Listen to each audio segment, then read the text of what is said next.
And so they come through the hood with the I'm rich game, because that lends them power amongst the poor. In the land of the blind, the one-eyed man is king. So if I can come to where they poor and appear rich, they gonna give me power because I look like opportunity. So the rapper come through with that, not knowing if you ain't really from the hood, you don't know how to move this shit around and make it what eat out for you.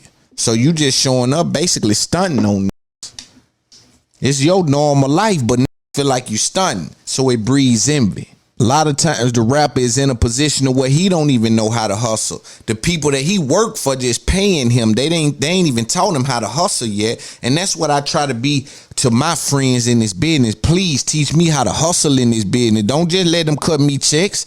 Nah, that ain't enough, because if they decide they can cut my water off, teach me how to hustle in this business, right? Teach me how to hustle in the hood. So come through. If you ain't a boss, you don't know how to teach. You ain't knowing how to create no revenue for them niggas.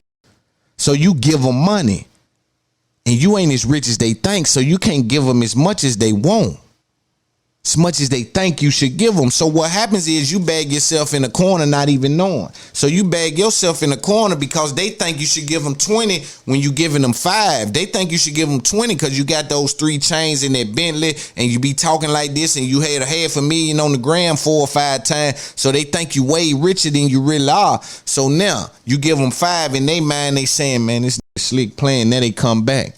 Need 5 more. They keep trying to hit you for the 5. You can't really afford to keep giving 7 $5 grand every time you show up. So now you might either stay away longer or you start showing up and not giving them the money. Now you don't give them the money, then what? They get upset. Now that creates an environment that they unhappy with your presence. Culture. They say there is a show birthed every minute. But very few can carry the torch for this generation. We have never witnessed someone who can speak to the people and for the people. The conversation you're about to hear is of the highest level of game. Any inability to connect to the frequency speaks to the whereabouts of your understanding. To approach the game in this way is to dive in deep water, and we know good swimmers do drown. But this is for the motivated. No cosign needed. Dealing with information. I'm Morgan. Your host is Big Loon. And this is It's Up There Podcast.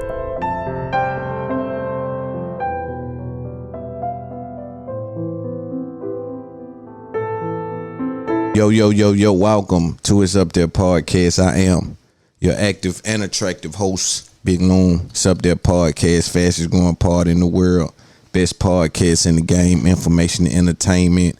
We sit at that intersection and provide the game luxury audio experience is nothing like it. I want to say welcome, thank you for being here, man. It's important that I say that because in this game you can be anywhere in the world. You guys spend hours of your days with me, and as I look at my numbers and my analytics, I say, yo, people are really spending time going back. And these are 2 and 3 hour episodes, and they're enjoying it, and they're learning from it. You know, people are taking what I do serious, and I can appreciate that. So I want to say round of applause for my motherfucking supporters. Without y'all, I wouldn't be shit. Very eventful week, man. I've been doing a little bit of everything. My birthday is Monday, man. And I've been doing a little bit of everything, just trying to gear up for these close this year off real strong, you know, in business and with the podcast, and try to put my best foot forward to give us a real opportunity at being one of the leading voices coming in 2023. And that's where we focus. We're already in 2023. All hustlers are already in 2023 at this point. And so as I've been sitting around watching and just looking, and I pull inspiration from people, and I've been taking a look at Nipsey, right? And Nipsey taught me something. Nipsey taught me that this industry is almost like high school. It's almost like even when you go and get a job in a corporate spot or in a warehouse or something, there's always cliques inside of the corporation. There's always subsections of the category. There's always boxes inside boxes, right? It's a weird thing, but in this industry, when Nipsey had this thing going on like proud to pay, see, because a lot of people, they listen to the game and they cherry picking, and they say a lot about you. You come and steal the game and you don't want to pay or help or support the person, and that's why it's fucked up that Nipsey has to transition for his people to bear the fruits of that label. Because it's like, yo, I'm kicking high level game the whole time, but they try to find a way not to support it. Go around and listen to it over here for free. What are y'all doing? That's just a black thing, bro. That's literally just a black thing. I'm watching the whole game. These white people, they don't mind, man. They go support them folks, man. They go support them folks, man. And it ain't like that people ain't providing value. Like, I get hundreds of thousands of people telling me every day, bro, man, you providing value in the game. Thank you for what you're doing. And I'm like, I appreciate that, but I'm having trouble understanding why my expectations and their behavior don't seem to never align. I'm always expecting for, if you telling me I'm offering you that and giving you that level of entertainment mixed with information and you can't support that, damn, am I targeting the wrong people? Because I got enough sense and I know how to do this good enough where I can go over there what a white said and talk about the shit they talk about. I don't even gotta spend time on this shit. I'm dealing with that kind of game, home. So I can go operate in the comic world and sit over there and talk about that shit with them all goddamn day. I don't got to be breaking down lyrics and why they fucking with us about our subdivision and this is our motherfucking category of shit. They keep trying to indict us, and I don't got to be talking about that shit. I do that because I think my people need that. I'm dealing with enough information, man. I can sit around and talk about conspiracies all day. I know enough about them. I can sit around and talk about UFOs all day, medicine all day. I don't have to talk about this shit. You understand? And so it becomes, for me, it becomes rough on my ability to understand, and nobody provides me any understanding on why our culture and those two things don't never live in the same place. But watching Nipsey, it did let me know that, hold on though, Loon, the game respect game, right? So Nipsey way on the West Coast moving a certain way, got an album out for $100. Hove hit up and buy 1,000 of them. That's hustler, respect hustler. And then I actually grabbed something from that. Like, all right, Loon, so that mean the game do just keep putting the game down. It's just a matter of time. And we'll get into the part in a minute, but I want to give a little game out. When you're up and coming, you need help on structuring this, right? That's why I have to depend on the people that I know and I respect in this game to, when they have opportunities, to call me. You know, not every opportunity, but if there's a slot where you can get him on stage, he never done a festival, let's slide him in over there, like, because you're not gonna know how to get into these things. It's gonna be like it's foggy, right? You got your notoriety, you got your audience, you got certain things, but there's certain things that had to happen for you to be viewed in the market like those other guys. So that's where you have to need help from people. And in this industry, there can be a lot of people that's not necessarily trying to help you get to that space. Me, though, I'm asking my friends. I'm loud about, yo, I need help. I need help when it come to structuring this. Like, I know I'm in the dough, but I know this ain't where it stop. I ain't dumb. I need help. I need to be on stages. I need to show them. Because, yo, bro, my next move is going on stage. And I'm telling you, I'm killing it. If you come and see me, if I'm somewhere, and what I'm looking forward to is doing these stages, right? In this very discovery mode that I'm in, right? Where everybody don't know me, but just a few, just the right amount of motherfuckers know who I am, and I pop out on stage. They don't know what's coming, and I'm putting major game down, fucking over them, just boom, boom, boom, boom. And I want to feel the crowd. I want to feel them paying attention like that on that game. He up there putting that game down. Boy, he killing them. I want that. I want that almost like I want that. And I think I don't think it'll be hard for me to do, you know. Because in the street, as you know, for me, I was successful enough in the street to sustain a certain kind of lifestyle, you know. So when you're successful as a street guy, or you're a street guy that just ain't back and forth in the prison and just making those kind of decisions, you will develop a specific set of skills, very specific set of skills that many people don't have, and it lends you the ability to run circles around these well-to-do guys. You know, and when you enter the industry, I tell you, something weird happens because me, I'm equipped with information. I'm not interested in anyone's coattail. You know, I don't want to grab a coattail. I want my friends to really want to see me in a better position and help me do so as we all scream black excellence. But it starts to come off, like I said last week, that they confuse a short man for a boy. They make a grave mistake when they don't pay attention to the ability and they just look at the stature. You have to understand that everyone had to crawl before they walk. I started in a position where you should already not bat an eye at. You should understand my starting position says something about my understanding. When you ignore that, then it lets me know that you doing so out of one or two reasons. We'll leave those off the table because I don't want to assume anything that I haven't confirmed. I like to deal with information, although I'm emotionally attached to the way I'm being treated. I think they've confused a short man for a boy. It's a mistake. I'm a hustler. I look at this game that I'm in. I see all the money. I know how to get the money. I need help with understanding how to get in those positions to get the money. But if nobody helps, we'll 10x the price and we won't never be upset. Just 10x the price. There's nothing to be upset about. I understand you think I don't know how to swim, but you don't understand. I come from the street. I develop a specific set of skills. Don't let that confuse you. The environment is more important than the people that have the children. You know that. Jeff Bezos' father was a circus clown. Go look it up. Jeff Bezos' father was a circus clown. He's now $1 billion guy. One of the richest men in the world. It doesn't speak to his parents. It speaks to his ability to navigate through this world. And I'm telling you, you're dealing with a guy that know how to navigate. I come up where I'm comfortable with competition.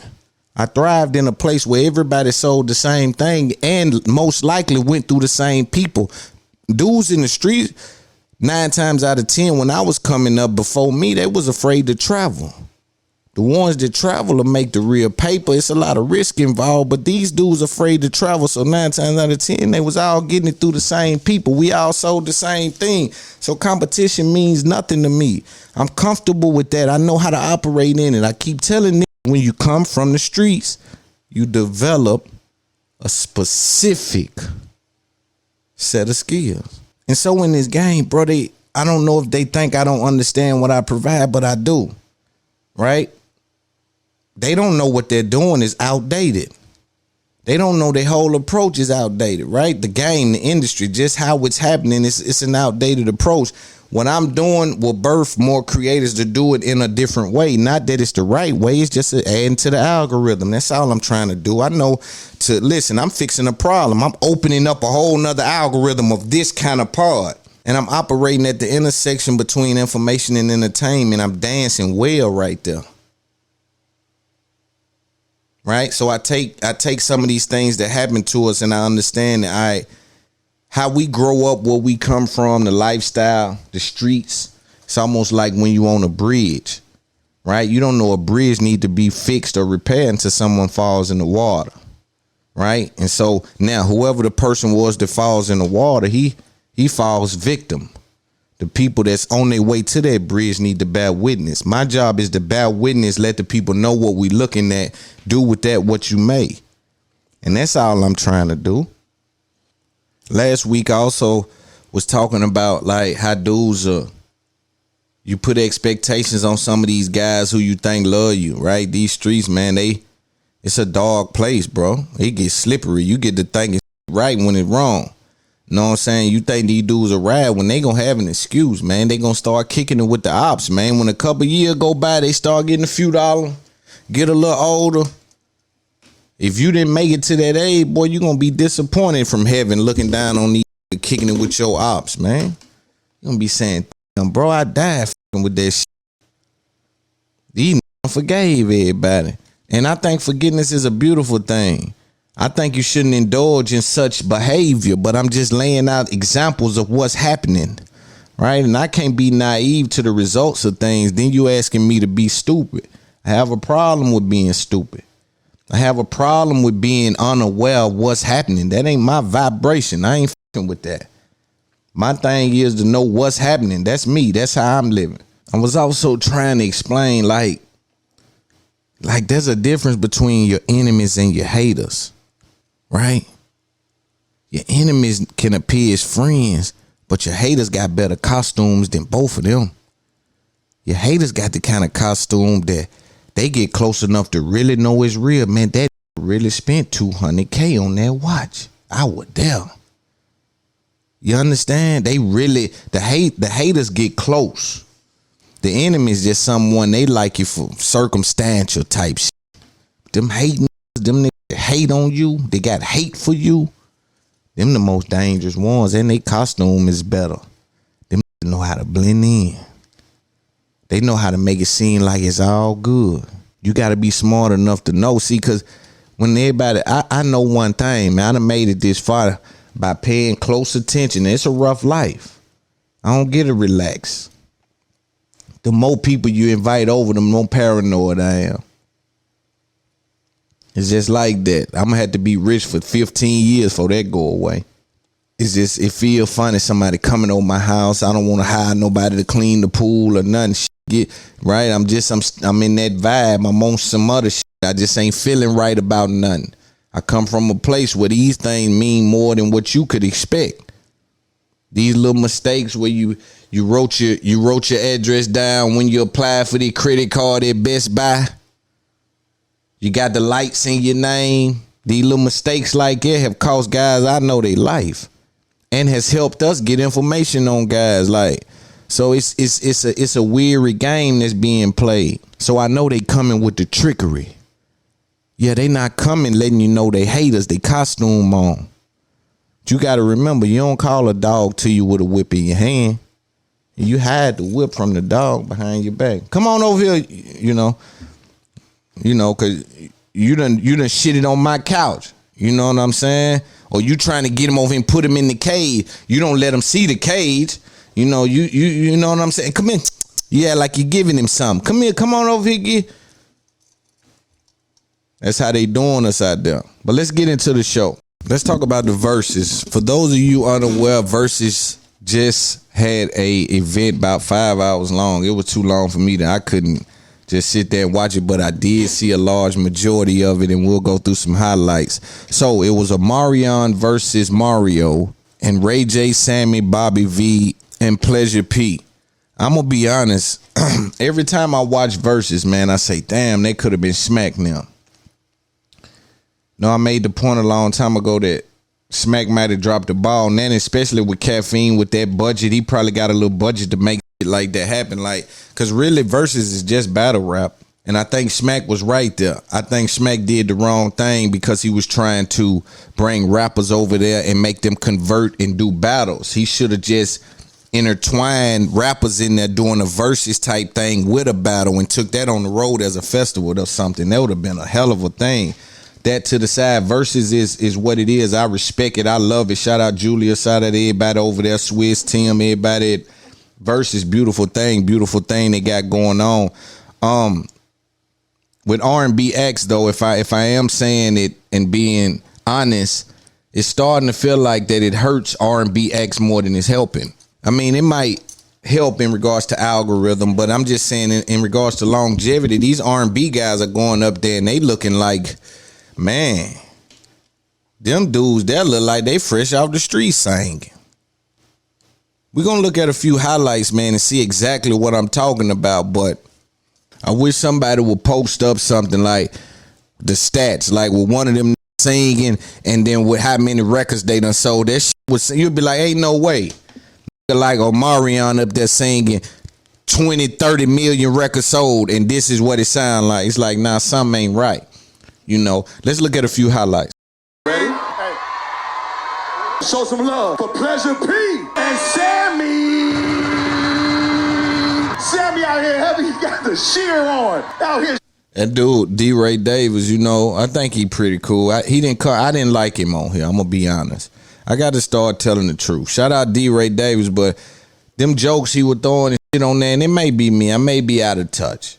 But them jokes on there, I was like, yo, man, what Duval or somebody? Let's, you know, DC, one of them, like, man, let's get the culture really up at. Then you got these little, bro, I fuck with D-Ray. Shout out D-Ray, but bro, I know they gave him a hard time, though. They were taking so long, so he had to improv up there like that. But me, I'm knee deep in comedy, so when they're saying, I'm like, yo, this ain't hitting for me. At home, maybe it was hitting for y'all. Y'all let it know. Put it in the comments. We on the phone like Hey, y'all scared to go first. You got to pay attention what's happening. Again, for those of you listening, this is the beginning. Little man. We're just looking at a few highlights. Ray J, I'm on you next. Come on, Sammy, cut it out. you ain't got but 2 more. My bad. This is where I started. Let's go, Bobby. You started on kissing them through the phone. I started them right here. Let's go. I want to do a record that was Tupac's favorite song. This some real R&B right here, all right? Sammy, take notes on some real. Never. Listen. Hey, I'm Big Sam. Who keeps saying that little Sammy? We want all the smoke. We want all the smoke. The only people that know that song is people that live in Atlanta. Let me tell you about Bobby Definitely V. bigger. It's the reason why he went solo, because nobody know that song. See the lust in your eye. I know you can't hide it. I'm making you sick all day. So, Ray J in this motherfucker. Ray J. R&B stand for Ray J and Brandy. Period. Shout out to my sister Brandy. She in here too. What up, B? I see you. Hey, you doing a lot of talking. Play the music. Let's go. Take you to my crib, make love on my piano. That boy that got a coat on and ain't got no business being sold. First and foremost, I give Pretty Ricky one. did you see that slow stroke? He say, ooh. You gotta get spectacular to show him. You ain't stroking that right. Just saying. So guess All right, what? let's see. Where Brandy at? I heard Brandy in the room. I don't know who you dating or whatever, but if you are dating somebody, I want to sing this song to you. Ray J better bring out Performing that bull. Wish one wish. I sound better than you on your. Ooh, Lil Sammy. I'm slow, yo. I'm really shocked. I'm impressed, dog. Wish one. Hey, What you mean? What you mean? I already sang my song. He got to do his own work tonight. You ain't that tall. Ray, that's He Lil got to do his Sammy. own work tonight. I don't need no auto-tune. I've been in the game I swear to since you, I don't have 1999. nothing bad to say. If the was off or whack, I would have dissed him. That's the goodest. He told us to show up to the battle, right? They ain't give us no information about the dancers Y'all and didn't the give us no band. sound check. Y'all don't even got a budget. Stop playing. But guess what? Who ain't got a budget? Right. Y'all, you called us. We didn't call you. But let me ask you this, though. We still showed up. We don't need all the extra. We got hits. You can't dance out this. How many of y'all been since day one, 1999? Hold on. Let's pay attention. I want people to be fully aware that was a very important moment in the battle. Now, first of all, everybody on this card tonight vocally came up missing. Yeah, they were not there. These dudes sound like they had no business singing, but they happen to be some of the greatest acts that we have to offer. So, hey, man, a win is a win. The algorithm says it was a win for Versuz. I don't know what that does to people's legacy or careers. I still listen, but I want people to know that the light is shining bright on you when you're up there and you vocally come up missing. But I want to be clear in that moment that people who are just casual fans, casual listeners and onlookers may not understand that Ray J didn't say nothing wrong. Pleasure P was doing some consumer facing. He was trying to come out and say, yo, you got these dancers, because now let me just put some context on it. Ray J would bring out dancers, switch things up. He had a dude over there with some bass, and Bobby V had a piano over, so it was props, or there was a show. But there's a budget involved in that. And so when Ray J said, yo, y'all don't even got no budget, bro. You dudes broke. I need people to understand that the dancers ain't there free because they like Ray J. Not only are they paid to be there, there's rehearsal involved in whatever dance that is. Like, there's choreography involved in that. So people are being paid to be in those positions. And if y'all are showing up to get whatever little check it is, y'all might not be trying to spend no money because y'all is the pre-headliners or something. Like, You dig what I'm saying? So they probably trying to hold all the little money, come on out there and try to do what it is they do. But I just think it was very important that people understand that there's a difference in the quality of the show when the artist is investing. I remember hearing about Lil Baby saying that, yo, I'm taking the money I'm making and putting it back in the show. Kanye West putting it back in the show. Travis Scott putting it back in the show. Drake putting it right. So people would come out and their shows would look totally different than like Rod Wave. Rod Wave is in a great position right now because he's making a hell of a lot of money and he don't even got to really do nothing to the stage. He just come out and they fucking with it.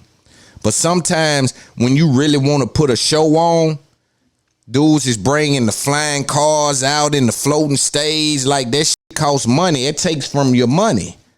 So you have to be financially in a good place to even do something like that.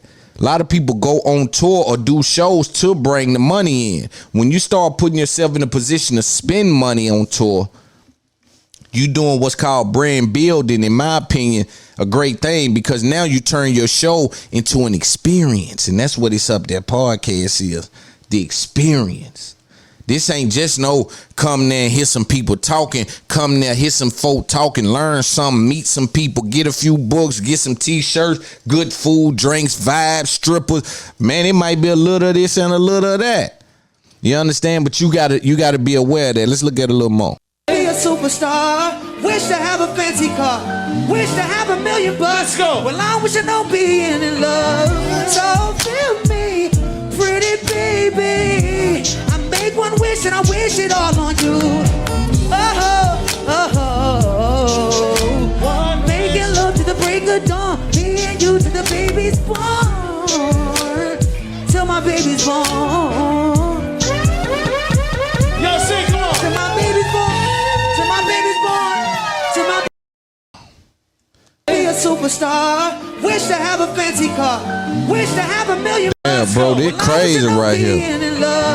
So feel me, pretty baby. Come on, mission, bro. I make one wish and I wish it all on you. Oh, one wish. Can I talk to you for a minute? One wish, one wish. Can I talk to you for a minute? I sound better than you on your Oh, Lil Sammy. Go ahead and pull it out. Here's the thing, yo, Go ahead and pull it out. I'm slow, yo. I'm really shocked. I'm impressed, dog. One wish, one. She ain't trying to I really like that. down. Now, let's let, hey, yo, put on one wish, see if he can sing the whole song, though. All right, go ahead. You want me to sing? Till my baby's born, till my baby's born, till my baby's born.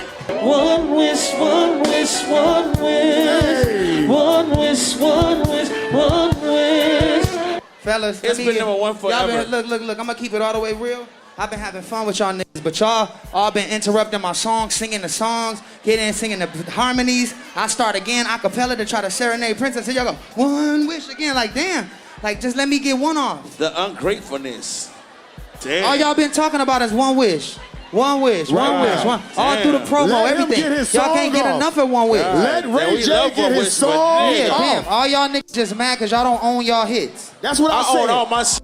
Ray J, that's what I said. So again, man, Ray J was out there doing his 1-2. He's a great business man, so he talking a little spicy to them niggas. A lot of them niggas made bad decisions with their money, didn't get paid right, been in all kind of bullshit. Ray J solid up there, so he tender, but he sound horrible.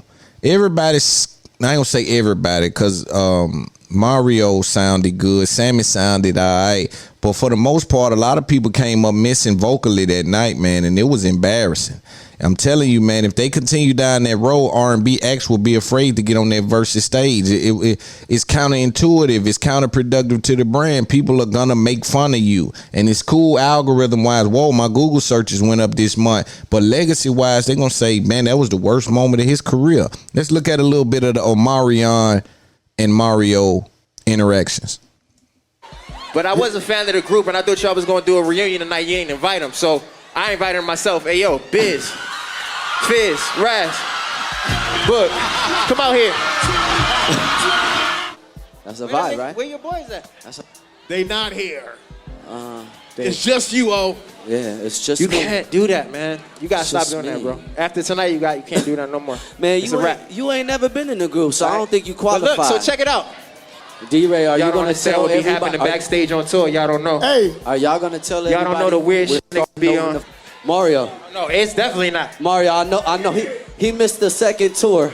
I know you missed the second Millennium tour too. So, I was supposed to. Trust me. I didn't want to be on that raggedy shit. But y'all. well, you wasn't But invited. listen, check it out. You wasn't invited. Nigga, we know so who killed the first one. Don't play. you was Don't alright. play. You was alright. You had B2K and you needed them for your shit. You know that, and it's okay. But don't. Nigga, you know what time it was. nigga. I needed them. Of course you Okay. did. y'all hilarious. That was half of your set. Be careful when you fucking with a nigga like me, baby. That's what they came for. That's what they Cause I'll came take you some places that you've never, ever seen. Put that down. You need to need to put be that looking down, at- bro. That's You your need last to put that one. down. You and your bros, y'all need to put that down, man. Y'all need all to drink good, some nigga. water. Y'all need to drink some water, bro. Nigga, You trust feel me, we good over here. Okay.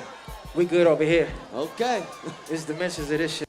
good over I can there. go either way, light or dark. What's up? Okay. Well, it's over. You don't got no more songs. We done. We're done. Who said we're done? The verses. Who said who? What? I'm on stage right now. Okay, play a song, bro. I'm on stage right now, my nigga. Play a song right now. Oh, I'm not hating. Stop it. I Bro, only- you're not even a part of this conversation. I only Get back played there. the Hey, dog, Janae I don't verse. even think. Oh. Hey, bro, do you be having his version up I in the club when only you played play? the Janae verse. I'm know. not hating. Oh, I'm just keeping it real. Okay. Don't bring no more artists out here singing off Stop key and it. shit, man. Sounding crazy. Stop. Sounding crazy. Stop it. Mario, they going at it. We ain't done.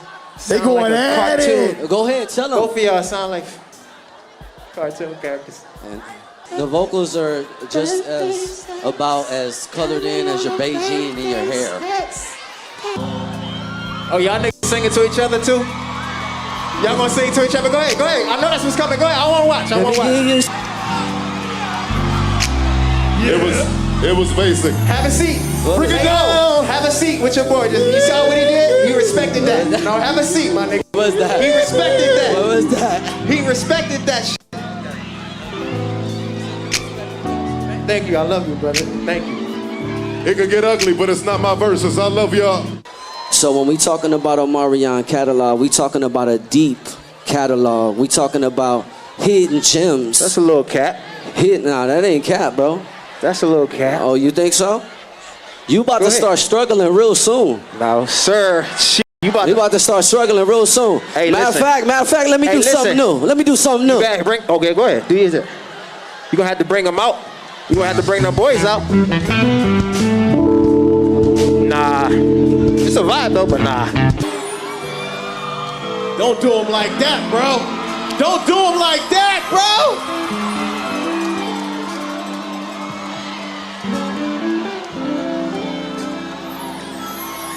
I said, baby, That boy that killing it now.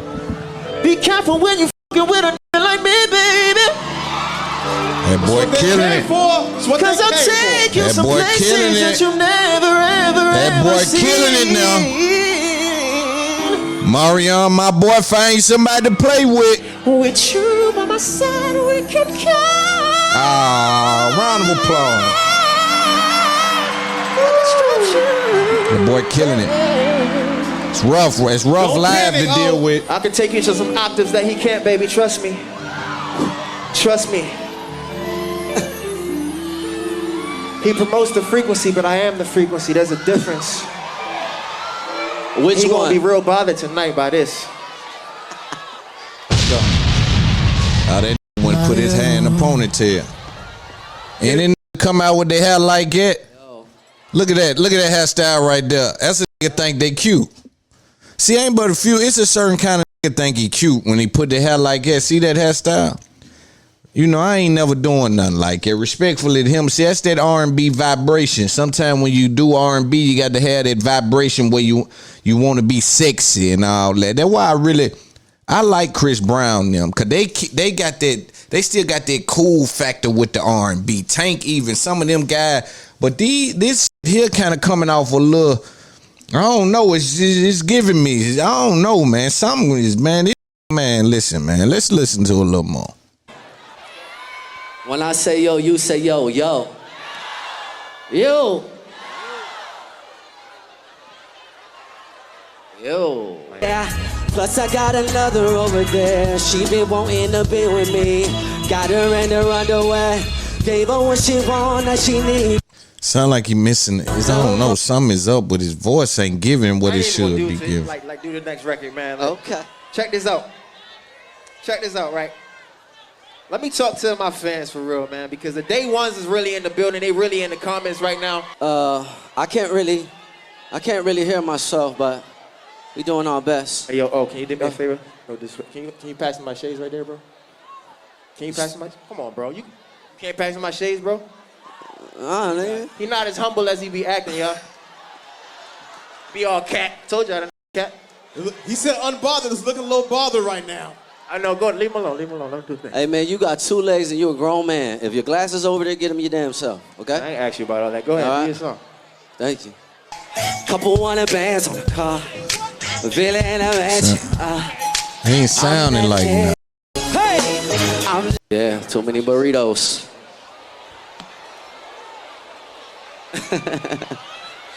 Hey, so before we get into this next vibe, right? I just want to say a few things about this song because my career has been about being in the right places with the right people, being aligned. So I want to shout out to 40, OVO, because wait a minute, y'all know my brother is here, Orion is here. Y'all give it up for my brother Orion. Hey, so I think it's important because we in the summer season for the ladies, bro. Can you let me show you what to do, Mario? This is how you practice, bro. Okay. I'm over here looking at my fans. Yeah. On here. What the f? That. Let's go. What?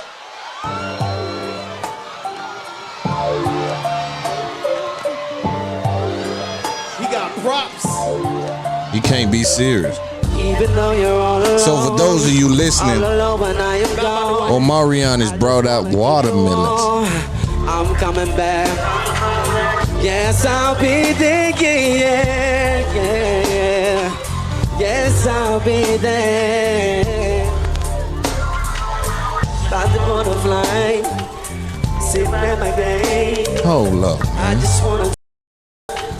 I'm so far away. I'm so. All I wanna do is give you all of me now.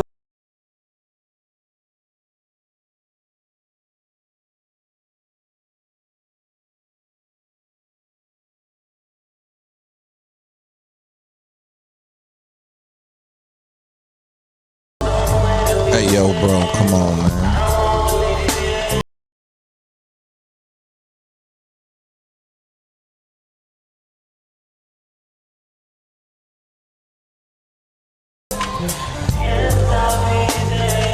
Hey, man, hold up, man. I know he just didn't hand that girl head for watermelon. Do this man not know how fast watermelon go bad? You don't think she gonna take it home and say, I got this from my, like, yo, bro, I'm telling you, some of these R&B dudes, man, they mind, man. They be thinking that people really is, like they got the Michael Jackson effect. That nigga handed somebody a watermelon he bit off of, man. That nigga don't went. Look at that, man.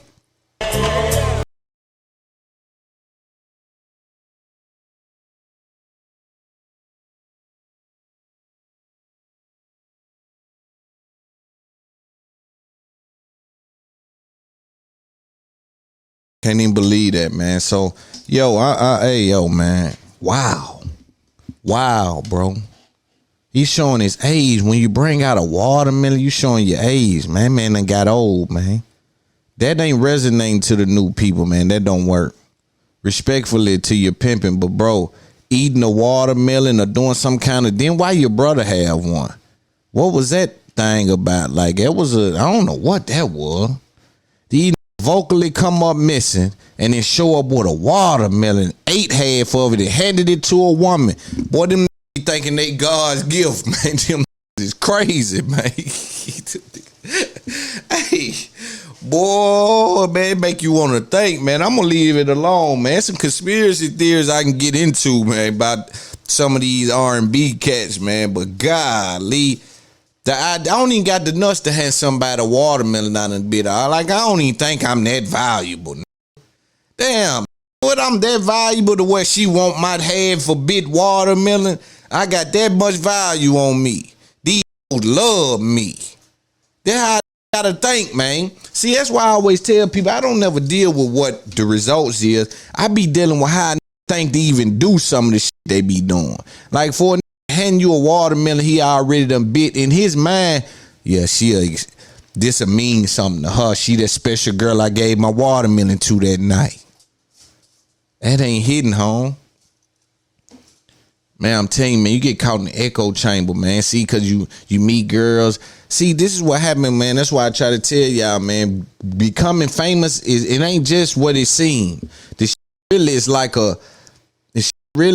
it makes you delusional because you've been able to do a trick, right? You've been able to trick the system to where you get more notoriety and more people know you than everybody else. And then sometimes you think you a genius because of that.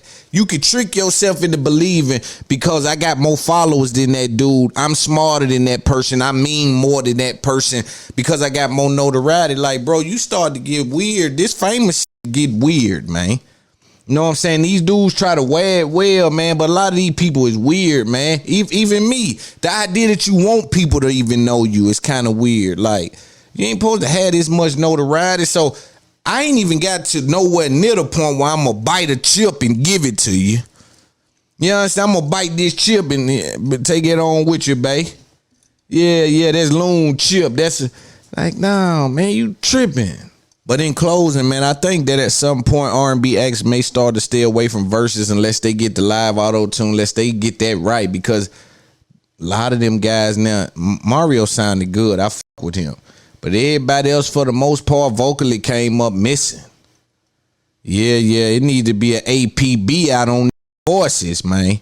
Because what I hear on them records, boy, y'all need to really, that engineer need to own 90% of them songs, man. Whoever the engineer is, round of applause for the engineers back then.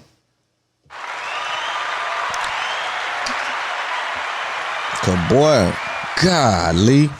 Let's talk about rapper Lil TJ. For those of you unaware, rapper Lil TJ from New York was shot in New Jersey, I think Edgewater area. This area happens to be a luxury area up in the tri-state area. It happens to be somewhere where celebrities frequent, and he was evidently at a Chipotle. Someone tried to rob him, ended up getting shot, and they shot him as well. He's still now in stable condition, but they said he's unconscious and been unable to move. So he still has a long road ahead of him. Pray for TJ to try to make his situation better in regards to that. Let this be a cautionary tale, though. I always tell people rappers got it hard because they got to wear their wealth.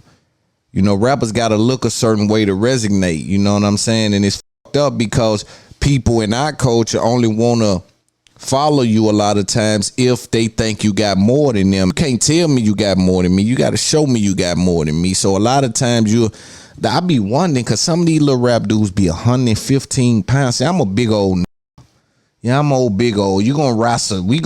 You understand? I'm a big old nigga with a firearm. So now if you catch me somewhere without a firearm, I got a knife or something, I'm 6'1", 2 something. It's some furniture moving got to happen. But a lot of these little dudes respectfully be like 108 pounds, 122 pounds. Then they'll be by themselves with 70K worth jewelry on. You know what I'm saying? Oh man, listen, bro. It's rough out there for rappers. It's rough out there. I remember times when I used to say rappers wasn't the hardest job, you know, and I still think that some of it is self-inflicted, but I'm starting to really, really believe that being a rapper, a successful one, is a very hard job. Now, back then, even when I spoke on that, I did divide those up and say, now, being a successful rapper is a whole totally different thing than just being a rapper. But the successful rapper, he got a lot of things he got to go through. even when I look at what's happening at that school in Texas, like, yo, bro, we got to figure out a way to secure ourselves. Because when it all boils down, they'll have to wait on somebody to tell them to go get our children out of somewhere where they shooting and killing kids at. And Loon ain't waiting. Loon running in there to get his kids. If that mean I got to die or kill the niggas in here or kill several people, I got to figure out a way to get my kids out of there. You understand? So again, sometimes you got to put yourself in a situation to secure your own future, secure your own life. That's how I feel about it. But Lil TJ was with his homies. They end up shooting and they shot him. Pictures come out that said that he had pictures with A Boogie. That don't necessarily mean that that's ties in, streets know each other. If you from that way, up that way, and you a shooter like that, you somebody that might do something like that, you can get around a real around a famous. You got a little pull in the street. You might be kind of heavy-handed in the street. So you can kind of get around. It don't necessarily mean that, you know what I mean? So I want to clear that up. So when you see a picture with a street and a picture with somebody famous, you got to know that the streets is catching up with the industry. It ain't the other way around. The street is catching up with the industry. Number one, everything in the industry is for sale, and the streets got money. So niggas buying they way close to, right? Trying to get out the street. Desperate to get out the street. So they trying to get next to somebody legit old rap is plugged in, it can help us, you feel me? So it's all lit going on. So just because you see a picture of somebody with me that done that don't necessarily mean that I sent that or that he really tied in with my people. You seen him around me, but it was 20, 30 other around me. You know what I'm saying? What you want me to tell the homeboys? I ain't taking no pictures. I don't know what y'all might do 2-3 years from now. It ain't gonna happen like that. You gotta understand that the streets and the industry is merging. Especially for the who ain't all the way out of it. And Lil TJ look alright, but he ain't in the clear. He wasn't making no lot of money. Like the kind of money that probably think where he can just get away from the town. And he young, so he ain't want to get away from the town probably. He probably think that's part of his persona. And that's what we gotta shake. Man, you listen, man, if you come from this, you are who you are, man. I don't give a f if they place you in Switzerland. If you come from this culture is you. This is you. And it's hard to love our culture and be afraid of our culture. There's an old saying that said, the man that loves the vase also loves what's inside of it. So what happens is there's a part of the culture for real that come up from it. It's hard to let it go because they got a love for what it feel like with the Rolls Royce in the neighborhood. See, I ain't addicted to that. I ain't addicted to pulling up around all these poor people with rich activities. See, to me, I view that different. Like, I know when I come through the hood, I don't need to be a distraction. I need to come low key. Yo, they hustling through here, doing crime through here to survive. I don't need to be through here with the Rolls Royce. Everybody looking out the window. Now I'm interrupting the homie trying to catch a play up here, and I'm bringing all this bullshit to the hood. But that's what they want to do.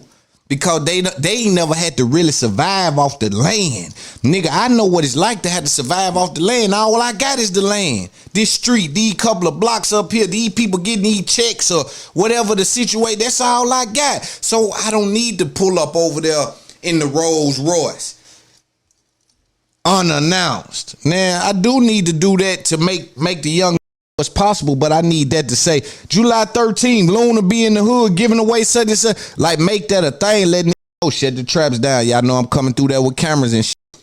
Bring your cars out if you want to be seen. If not, I suggest if you're hustling, don't be seen.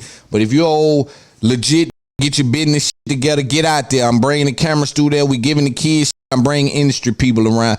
But I'm not into posting up in the hood just for the hell of it. Like, let's catch plays at this store. Like, I was one of them that pull on this little back street right here where you got 4 Rolls Royces and 8 cars because you know it might be some pressure, so you need shooters around and you got all this shit. Nah, that's a distraction in my opinion. And then on top of that, depending on how long I've been gone from the hood, I don't even know the ins and outs.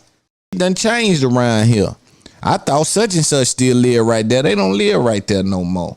And he done went to jail twice and got out quick. I didn't know that. Such and such on the ankle monitor. He fighting the Fed. And here I come pulling up and they come talking to me. All they needed me cooperating with saying something to one of these try to pull me into a RICO, again, it just don't make good sense. But niggas ain't gonna tell you that because they want you to believe the persona. If you really from there, you don't got to reach for that. You know what that is. Yeah, we check the tags on these shit anyway. Yeah, you can't just bring us. We don't believe your gallery shirt. We got to look at the tag anyway. So, you know, whatever you got going on, pull all the cameras you want out. They still don't trick me.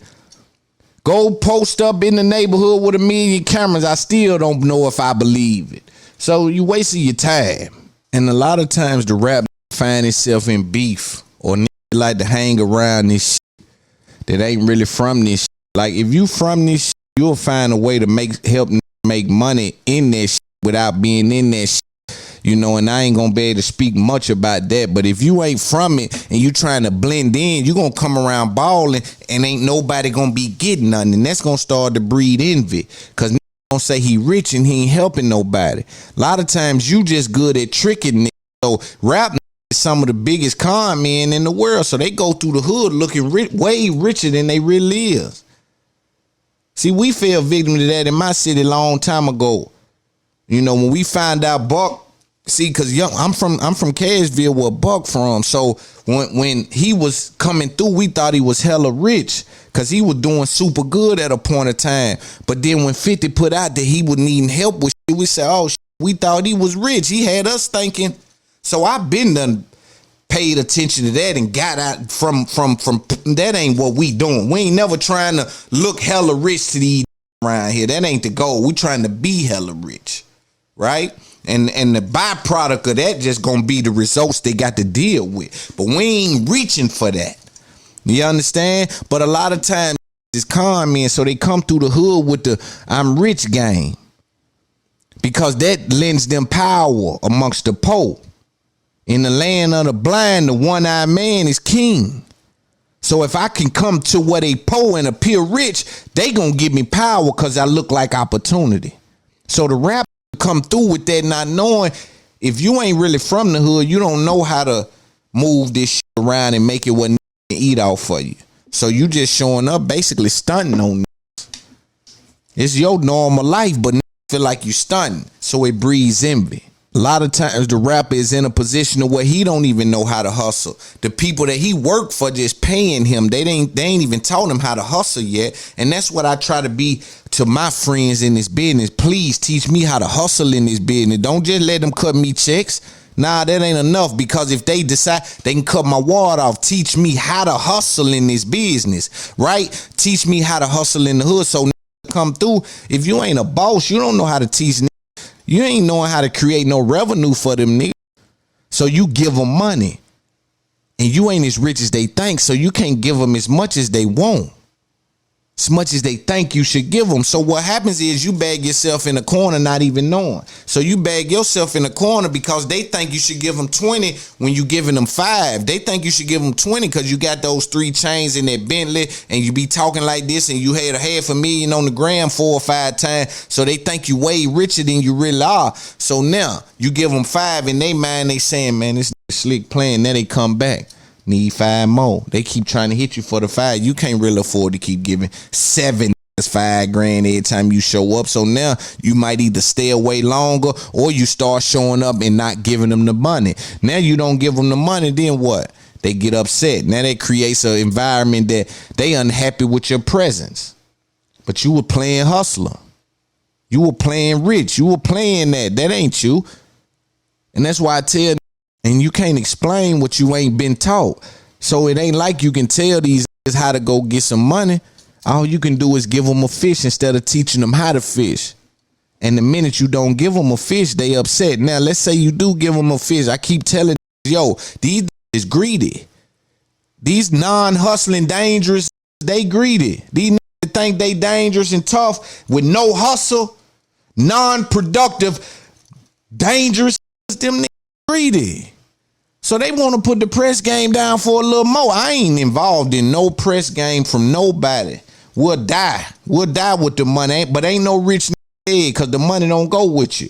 But we'll die before we let a nigga press us about what we work hard for. It won't happen. We'll go to war with the world about that. On this side, we ain't going.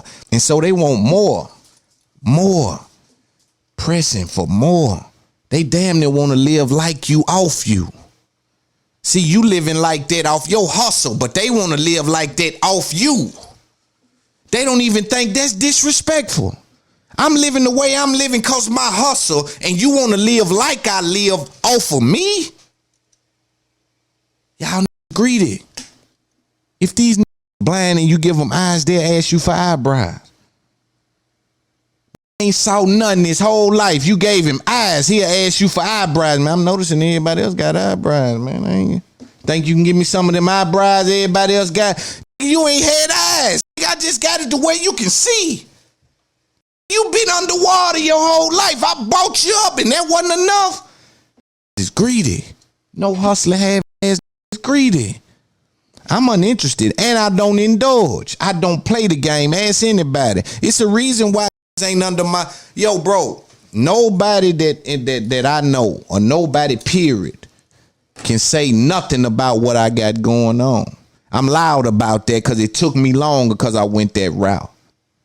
Yeah, it took me much longer because I had to do it by myself in the street and in the industry by myself. But one thing I won't let a person do is watch me live the way I'm living off my hustle. And then they be able to live like I live off of me. When I ask myself, right, because on one end you say, yo, the streets getting soft, man. They letting to disrespect dead people and just disrespecting dead folks and they rapping about it and they doing certain things. Because where I come from, man, I'm like, yo, damn, this getting soft. But then on the other end, you looking, nah, it ain't getting soft. They murking shit. In my town, in all these towns, is getting stepped on, so it ain't getting soft. I tell you what it is, niggas scared of the police. That's what it is. Niggas scared of that jail, niggas scared of that police officer. I don't know if it's something in us from the ancestors or from slavery or something, but niggas is scared of that police, man. If you know you'll call the police, man, them would not with you, man. Them they would let you go on about your business. They know he called the police, man. I don't know. Bro, where I'm from, there's a different level of understanding. Some people gonna crash. That's what we call missiles. Right? That police officer or that police threats you making, you gonna have to do that. They sending a missile through there. You know what I'm saying? But sometimes dudes ain't like, it's like now, they just letting you get away with anything. But if they have a clue or an idea that you will keep it in the streets, they'll gun your shit down. They'll run up on you and try to take your chain like that little TJ dude and gun you down if they think you ain't gonna snitch. Well, he ain't gonna say nothing. He gonna try to keep it in the street. So we'll go to war in the street. We with that. But boy, if we think he'll die 911, we don't want his necklace or nothing. We don't want nothing to do with that. Can disrespect all our dead people, say f this and f that. If we think he'll call the police, we don't want no parts of it. That's why I don't.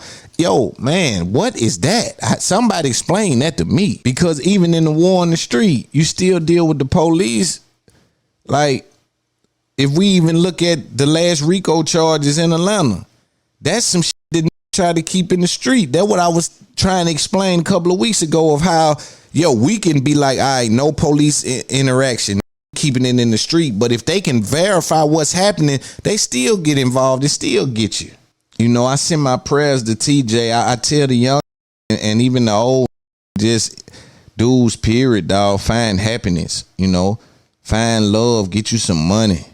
Happiness is something to do, something to love, and something to hope for. Find those things and you should be all right, man. But don't fall victim to getting caught in that dark place, man, where they got you just engulfed in that street bullshit. Because them rules don't apply nowhere outside their neighborhood, man. So it's really like training for a boxing match, but you training your feet. You doing kickboxing when half the shit you training for ain't even effective in the ring. So you got that specific set of skills I was talking about, right? But you got to go to where them skills is effective at. Now, in the streets, if you're a drug dealer or if you happen to have been involved with trying to provide for your family when your resources was limited, then you probably developed a certain set of skills that was supply and demand, marketing, and those set of skills that you make and translate. But you got to know what skills you can translate and which ones you need to shed. And in the hood, the ones that surround death, we need to shed. The ones that tell us to go crash out, the ones that tell us, yo, them niggas got us fucked up, man. You know, them niggas threw up another sign than what we threw up. And in this neighborhood right here, my children can't go in the store and slide 5 cents. The same neighborhood that we killing over, them folk won't let the kids slide. We don't own nothing in this neighborhood.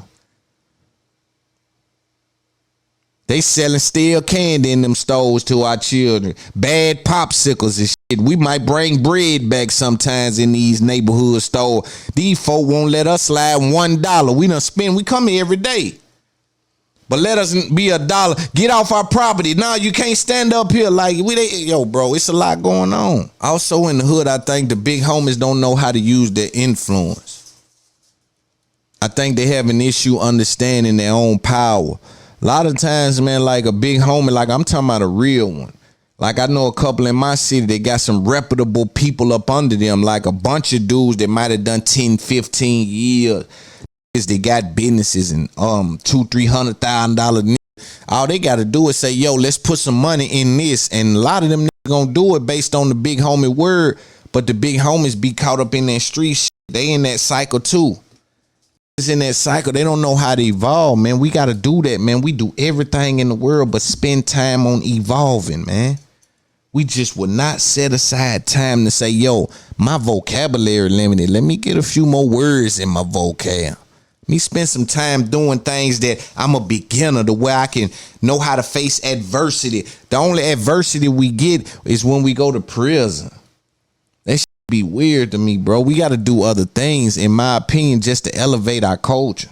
And the young who are successful be scared to tell the big homies that they know the way. They get it confused that the big homie, big, strong, been to prison. He been banging for a long time, so they don't want to really tell him that, bro, you know, I done figured it out here. Like, sometimes the little homies might got the information because they indulged in the internet, and now they got them a little crypto money, got out of there just in time, transferred it to the, like, they might got a few 1-2 moves for them, but they get confused that they don't understand that the more feathers a chicken got, the bigger that it look. That don't necessarily mean the more that it weigh. That just mean the bigger that it look. Them feathers damn near weigh nothing. And that's what we getting out the street. Whole bunch of shit that don't weigh nothing. Homie, you might be more powerful than your big homie. I remember when I started to figure out, damn, I done turned big homie. All the niggas I looked up to, I got triple they money. Triple they status. I'm triple everything that they got because I went another route. So I done turned into old shit.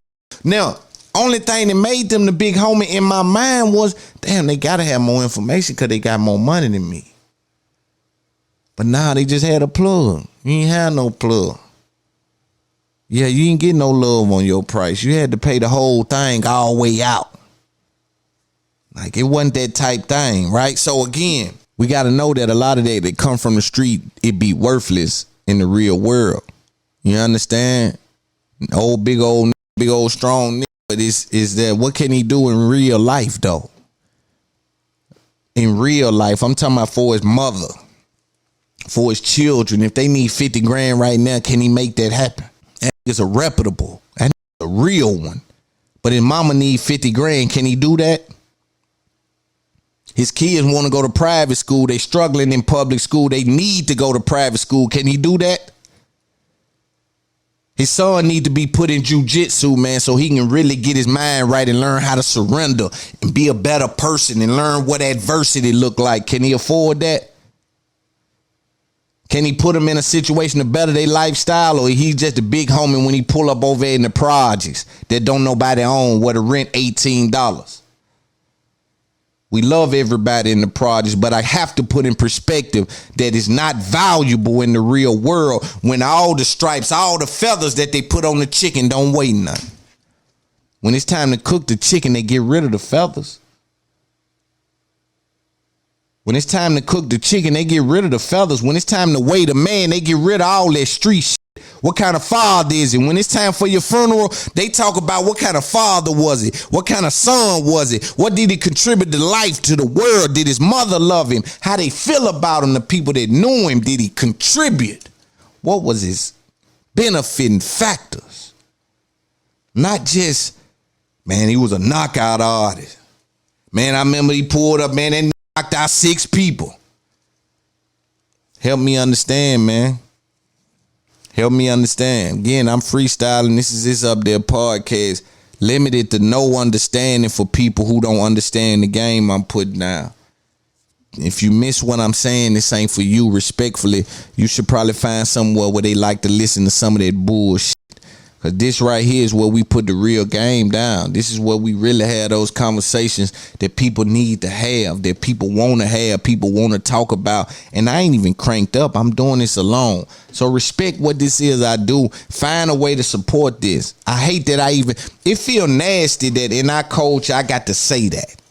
Let me address that too before we move on to the next topic.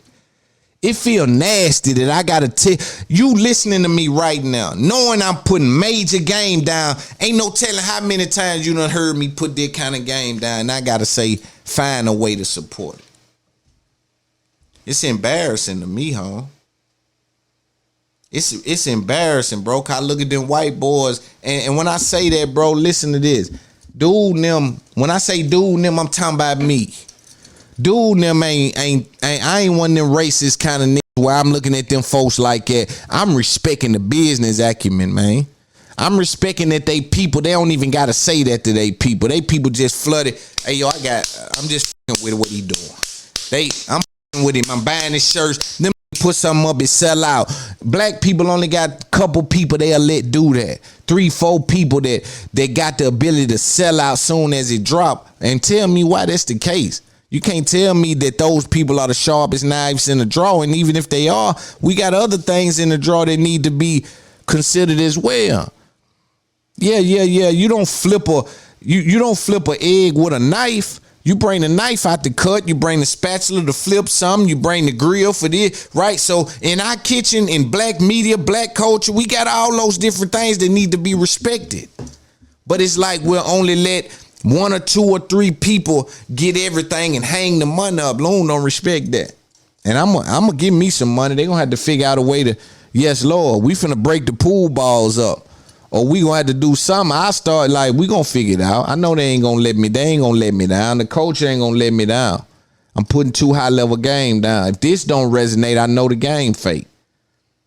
If what I'm saying don't resonate, the game fake. And I ain't saying it because I'm better than nobody. I just know the game I'm putting down is supposed to resonate. If this is real, if they is really letting the cream rise to the top, it'll rise to the top. And if it don't, because I'm going to put the work in, huh? I'm going to do what it take. I'm going to do what it take. And I know what it take. And I got what it take. And I'm with what it takes. So we're going to figure out what it take. And we're going to make it happen. Even when I look at Rogan, like I think about blacks, we don't respect podcasting the same way whites do. Rogan was literally running around telling out, and I know people who listen to me wonder why I talk about Rogan, because he's at the top of the food chain, and I'm a fan of them dudes. I watch them dudes. I watch everything. I have to. I know ain't no help coming. Ain't nobody gonna help me up. I gotta understand everything to get up. I know this. And I'm not gonna believe anything else, right? So again, I study everything, but Rogan would tell everybody, go start a pod, man. Start a podcast, man. Do a podcast. Black people, man, keep starting a podcast. Man, why do you starting podcast, man? Then he do starting podcast. Everybody starting podcast. See, I come from the street. Everybody selling dope. And it's only a few customers. It's about who gonna stay up the longest, who gonna always be available, who gonna get there the quickest. I come from that, so I don't look at it the same as these guys. These guys get afraid. Loon coming up with all them goddamn topics. Oh, he doing too much. Yeah, I know I am. You uncomfortable because you know all you got ahead of me is your position, and that ain't gonna last long because I'm dealing with hustle. Like even when I talk about somebody, or I might say something, their fans attack me or try to say shit to me, it don't bother me. They'll say, oh, you talking about that man, why you talking about him? I say, man, I'm putting game down, man. Them folk paid me to talk, man. Folk pay me to talk, man. Where you want me to stop talking? Y'all want me to stop talking. I'm putting major game down. They want to trick me into stop talking. Bitch, you'll never trick me off this bag. Let me be clear. Is this thing on? All you bitches sitting somewhere saying he talking about people or he talking about the game and why he think he can talk. You'll never trick me off his bag. Y'all let Howard Stern do it, then say a word. Y'all let Oprah do it. I'm finna get me some money off for it.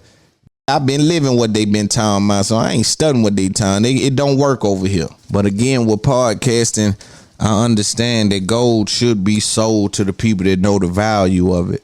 And so that's what I'm doing. I'm just trying to get to the people that know the value of what it is I bring to the game. I even see where white boys will sit down with each other. I was looking at the debacle with Brendan Schaub, and y'all probably won't know these people, but there's a lot of people that do. I was looking at the debacle with Brendan Schaub and Bobby Lee, right? Brian Callen was involved. Shows they brought Rogan name up. It was just a messy thing happening. But you know what I got out of that? Them white people did. They went and sat down with each other on the podcast and talked about it. Now with us, if we got a problem, respectfully, even like with Joe and Charlamagne, I wish I could be at the helm of that. I wish I could moderate Joe and Charlamagne, or I wish I can moderate Andrew and Joe. Like be that. That's what It's Up There Podcast Live is. My events are getting two people with disagreements, sitting them down. RIP Kevin Samuels. My first one was supposed to be Kevin Samuels and Dr. Umar. I don't know if y'all remember that debacle that was happening. That was me that put that on. It was supposed to be Kevin Samuels, Dr. Umar sitting down. It's Up There Podcast Live event. I had already had Umar on board and Samuels on board, but Samuels ended up passing away, RIP. But sitting down, It's Up There Podcast, and see, with me, they both will get a chance to talk and have a conversation, and I'm just moderating, right? And that's what my events are for. And I want to get Schultz and Joe, or Charlamagne and Joe, or Ack and Rory. You know what I'm saying? Some of these things where I want us to sit down and have a conversation, right? We'll have security. Some of these people I won't need security, but you know, some of these things may get sticky, but if I'm there, they gonna respect the handle, or they gonna get took care. There ain't gonna be no problems. Ain't gonna be no. But I want us to be able to thrive like the white people do. Where they able to. Brendan Schaub come on their podcast and they grilling them about what's happening. Schultz, like that's how you supposed to do this game, because it is a game where we supposed to learn from these things that's happening behind the scenes. Damn, how did y'all fall out? What did happen? Like, can y'all squash this little shit? But the one I had with Umar and Kevin was they were going to debate about beta males and talking points about black women and shit. Like, it was going to be the dopest shit in the world. But Samuels ended up dying, man, and that hurt me, because that was my first event, and it was going to be an amazing, major event. And I'm still looking for sponsors to put my next couple on, man. So if somebody out there, if y'all are sponsors and want to be involved, y'all get in contact with me and we'll put it together. It's Up There Podcast Live. And we had those kind of conversations, man. But you know, I see those white people sit down with each other and go hash things out on camera, right? And sometimes things are past that, and I get it if it is, but if it isn't, if it's something that the rest of the culture can learn from by people that's already rich and well off, I think we should really, really think about doing that for our culture. Let's have some real talk. Let's just talk about the game and where it's at. And just finished watching $1 million worth of game with French Montana. Shout out to them. Drink Champs. Shout out to the family. You know, Revolt. Drink Champs. Chris Brown interview. Probably the best Chris Brown interview they got floating around. Shout out Nori. Always does. You know, his 1-2 with the space. So he's always influential and impactful in regards to getting some of the history out of these artists, man, and having them live in a very comfortable space while indulging in a very important conversation for the culture. So I give kudos to Nori. Doing a great job. Getting Wallow, great job. Earn Your Leisure's been killing it. B Marshall's been killing it. I'm geared up, ready to come out. Big Fats has been going hard. The whole game is going hard, but you know I like to talk about podcasting and the perspective of the up-and-coming creator, because the creators that's in position right now, they speak from their perspective, and I think that it's important because they teach you how to navigate once you get there. I think that the voice of the people that's coming through the tunnel is also need to be loud and heard as well. And so sometimes I take the position of the man coming through the tunnel when I try to look at things more from that perspective. With that being said, It's Up There podcast is a growing brand and doing pretty good in the space and got a lot of love from a lot of good people, a lot of good individuals that I would call my brothers. You know, they've done more than what they can realize, you know, for somebody like me, right? I'm not someone that needs money from people, right? So what happens is I need those canaries in the coal mine. And sometimes a lot of the guys act as that for me, and it just keeps me optimistic about the future. Because if I look at the game for what it is, I see what's happening, right? So when you someone like me and you have a podcast, right, that's doing good, that's effective, people tend to like it. And let's just say it ain't effective. Let's just deal with it from you being black media, just black podcasting, and how I continue to point out that there's something happening where we are not giving each other access to audience and access to how to structure your pod in a way where it can even really compete with these other pods or these other shows, and not even hip hop shows. Because again, I'm looking at the game in its entirety, just content world, period. So I zoom out. While niggas is zooming in and competing with each other, I zoom out and I look at market share in a whole. But there's something happening with people that's in position, and I like to, no matter how much I respect and love people, right, I want to deal with the information so we all can learn from what's happening with each other, right? And sometimes I like to deal with it in real time simply because it's important to the time, right? The next move could be affected by what we know. The information that we go into that move with is so vital. And so even with me, dog, I like for people to point out, try to help me with things. Like, I'm nowhere near perfect or none of that. I'm in Bluetooth mode. God is good enough to show me that I'm not everything, but I am something. I'm not everything, but I am something. So God has been good enough to show me you got what it take and you got what you need, but God got something for you that you don't have room to bear. So I'm looking forward to whatever is in my future. You understand? So I'm not in a position to say things from a bitter place, but I think when they hear me explain the game, a lot of them try to frame it like you speaking from a bitter position, or you speaking from a position of someone that needs help. And I want to be clear with everybody that sometimes you just got to explain the game. It ain't always about needing help. I need help. Let's be clear. I need help with understanding how to structure these things. It blew my mind that I have a podcast doing so well, and I don't know how to get into the media room at BET. So I'm on the outside of the media room. I don't understand. Okay, well, it can't be just that you're effective in the coaching, you're doing good, and people like what you say. It ain't that. It's something happening. There's something I need to submit or somewhere I need to go. A lot of black creators never make it to that next step because of that little bit of information right there. Right? You can get in there from me, from being someone with a podcast in a position that I'm in. Say I was in the BET media room. You know how many people I would have bumped shoulders with, been able to get little interviews with. They may say, bro, I need you to come. Man, I want to get with you, man. When I leave, that was a dope conversation. Like, hey, yo, man, I want to tell the label, I want to come fuck with you when I'm dropping this time, man. Like, that shit is... You know what I'm saying? But on the outside, I don't know how, you don't know information. Again, it ain't about money. I'll pay whatever they want. It don't matter. Tell them whatever ticket they put on it is fine with It's Up There podcast. It's mid to me. Whatever number they put on it is mid to me. You understand? I'm just don't got the information, and that's what be happening. And sometimes I see how we blur the lines where it be like, I think that some of the people, and then what's up is there's tiers of creators. So you got the dudes like me that's serious about the business, everything structured right, dropping every week 2 and 3 hours by itself, in a position to really, be took it serious as what this is, running a multi-million-dollar business, right?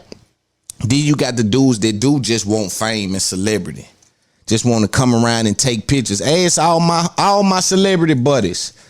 If they watching this right now, they gonna tell you, I got pictures with Loon he never posted Because I take the pictures for my own thing to like, bro, man, me and bro them were kicking it, bro. You know what I'm saying? Or for my family and shit. I don't be clout chasing with that kind of shit. So it don't be about that with me. You see what I'm saying? I'm one of them creators that just need the information, bro. I ain't telling nobody, yo, I want to come in there with you and sit next to you, man, and tell all the artists that go get on my boy shit. Nah, just sit me over there in that corner right there and get out the way.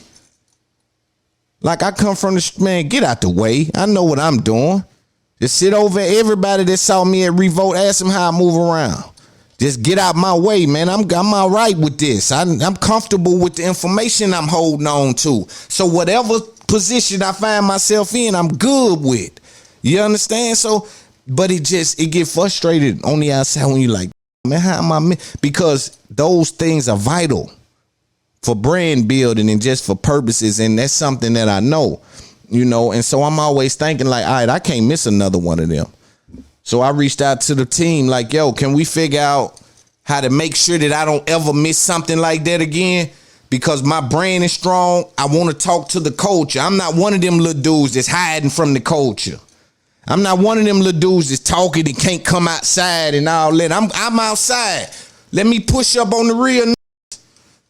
They gonna instantly let me, yeah. So, you know, we gonna figure that out. But I'm super blessed at the same time, and we gonna listen to French and Wallow and them kind of get into to how people are over obsessed with being involved with celebrities online, and I want to provide a different perspective on that, just for the sake of having a conversation and for the sake of that entrepreneur that's scared to tag Wallow because he think they gonna look at him like clout chasing when he really got 10 grand for Wallow for hosting, but you don't know how to get in touch with him. You know, but before you even get there, they're going to look at you like clout chasing for tagging. So I want to provide that perspective on just culture and the game. I'm super blessed. I don't want y'all to confuse me when I go to having dialogue about the game. When I go to documenting what's happening and dealing with the information, I don't want nobody to view that as a dude that's begging and pleading, because that offends me. I already feel like they done confused the short man for a boy. I already feel like they done got it all confused, because I come in the game with understanding, you know. And sometimes, again, when you reach out and they feel like it's like they think you asking for a cosign, I don't like that feeling, and I don't feel it with the white folks. You know, like I was just talking about, I didn't know how to get into the BET media room, but guess who? Guess what? Shout out to Joey Diaz. Them dudes invited me out on Burt Kreischer tour. You know how many hands I'm finna shake when I go up there, and all them white dudes I'm finna meet, and the people with the cameras and the podcasts, and them dudes, the white folks saying, come on out, man. We like what you doing. We don't understand a lot of it, but boy, you sound pretty good. You've been bigging us up, and we appreciate that. And the white boys inviting me over, and Joey's a legend. So for me, it's like, yo, how is that happening? And in my culture, I'm outside of the black entertainment television media room with a black podcast, no information on how to get in. I don't get it. And this ain't no disrespect to BET. Half of it might be my fault, because I don't know where to look.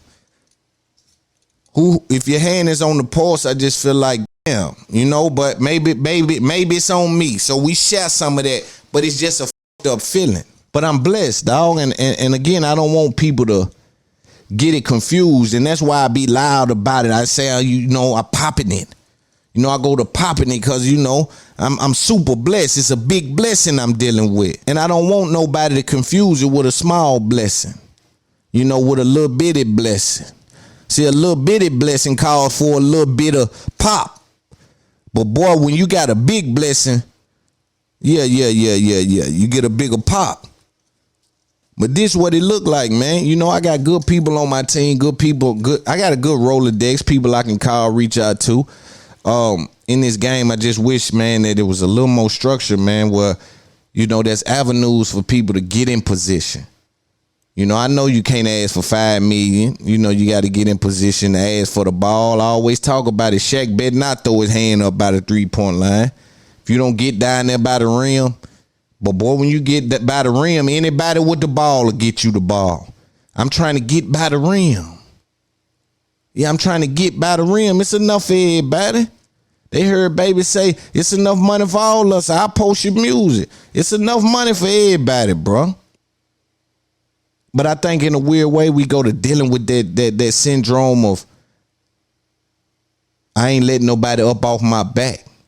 And don't know, I agree with that. Don't let nobody up off your back. I'm talking about information. I ain't never talking about handouts. I'm talking about handoffs. Not handouts. It's a difference. I'm the only dude putting this kind of game down. It's a difference between a handoff and a handout. Don't nobody deserve a handout. But a nigga do deserve a handoff. A handoff is a play designed for you to get in the game. That's what a handoff is. A handout is I just give you something for the sake of giving it to you. Keep telling, man, we ain't living like that. But again, I just, speaking about the game, like for me, dog, I feel good about what I offer. That's why I'm able to talk about whatever I want to talk about. If these dudes ahead of me get offended by me breaking the game down, and say a lot about them. And I'm gonna be honest with you, and I don't want to be arrogant about it, but I really don't care. And it ain't that I don't care because I don't respect them. It's I don't care because I do respect them. I respect you so much I don't give a fuck. You understand? I looked at the game for what it was. I believe what you was saying. When they were saying, get on your grind, go get it, make sure you do that. I went and done all that. So if y'all were faking, y'all might get offended when I get close. Because I done what y'all was acting like y'all was doing. When y'all was acting like you was getting up at 4 in the morning, I really would start getting up at 4. Y'all tricked me into thinking that's what it took for me to get on. Now I end up doing all that shit y'all said y'all was doing. So hopefully as I get closer, niggas really living like that.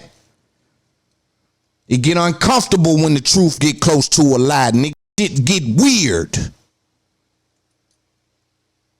Shit get weird when the truth get close to a lie. But it's all good, man. The people need this dialogue. People need this. You know what I'm saying? We got to shake this up a little bit so we can deal with the information and let the chips fall where they may. And I'm going to play this conversation that French Montana, Gilly, and Wallow had about people tagging and their family members and things, wanting them to put them up on the gram. We're going to play this, but we even heard Dirk just speak about it. Yo, niggas ain't posting me. All right, I'm walking right past. Glad we through faking now. Y'all don't really fuck with a nigga. Saw me drop, y'all ain't even, right? A lot of people say that's entitlement.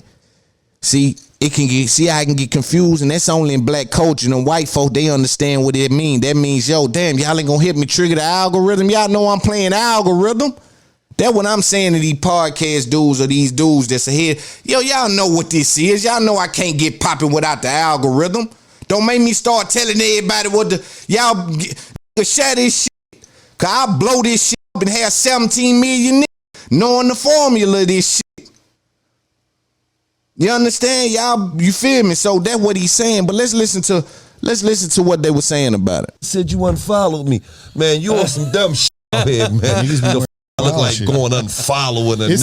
Everybody obsessed with celebrity. If you doing anything, you got any traction, everybody overly obsessed about if you follow them or not, or if you comment on these stuff. Everything is like, it's just, everything is just so emotional. And men is just like, men is so emotional with men. And I'm talking about they emotional with celebrity and men. It's like, bro, it's not that deep. Like, everything is, this social media shit got everything fucked up, man. I got a cousin, man. I actually called this nigga. Happy birthday, cuz. You know, you ain't throw him up. Messing it up with a couple niggas a couple weeks later to me, hey, you ain't throw me up, though. And I'm like, I called you. That happened to me all the time. I called you in real life.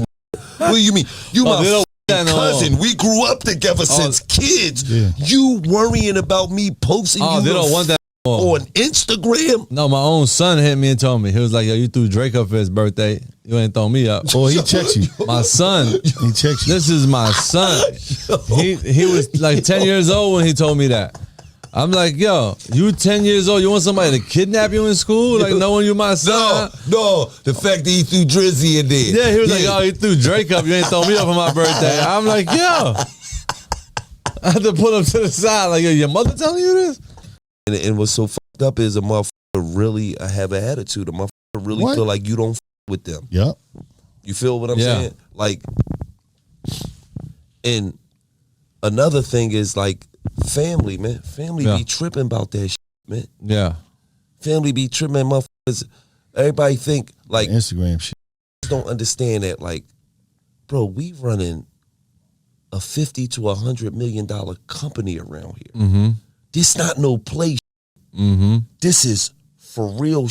Yeah. Like, we make a lot of money to do what we do And pay a lot of taxes. Pay a lot of taxes. Our brands is everything to us. Yeah.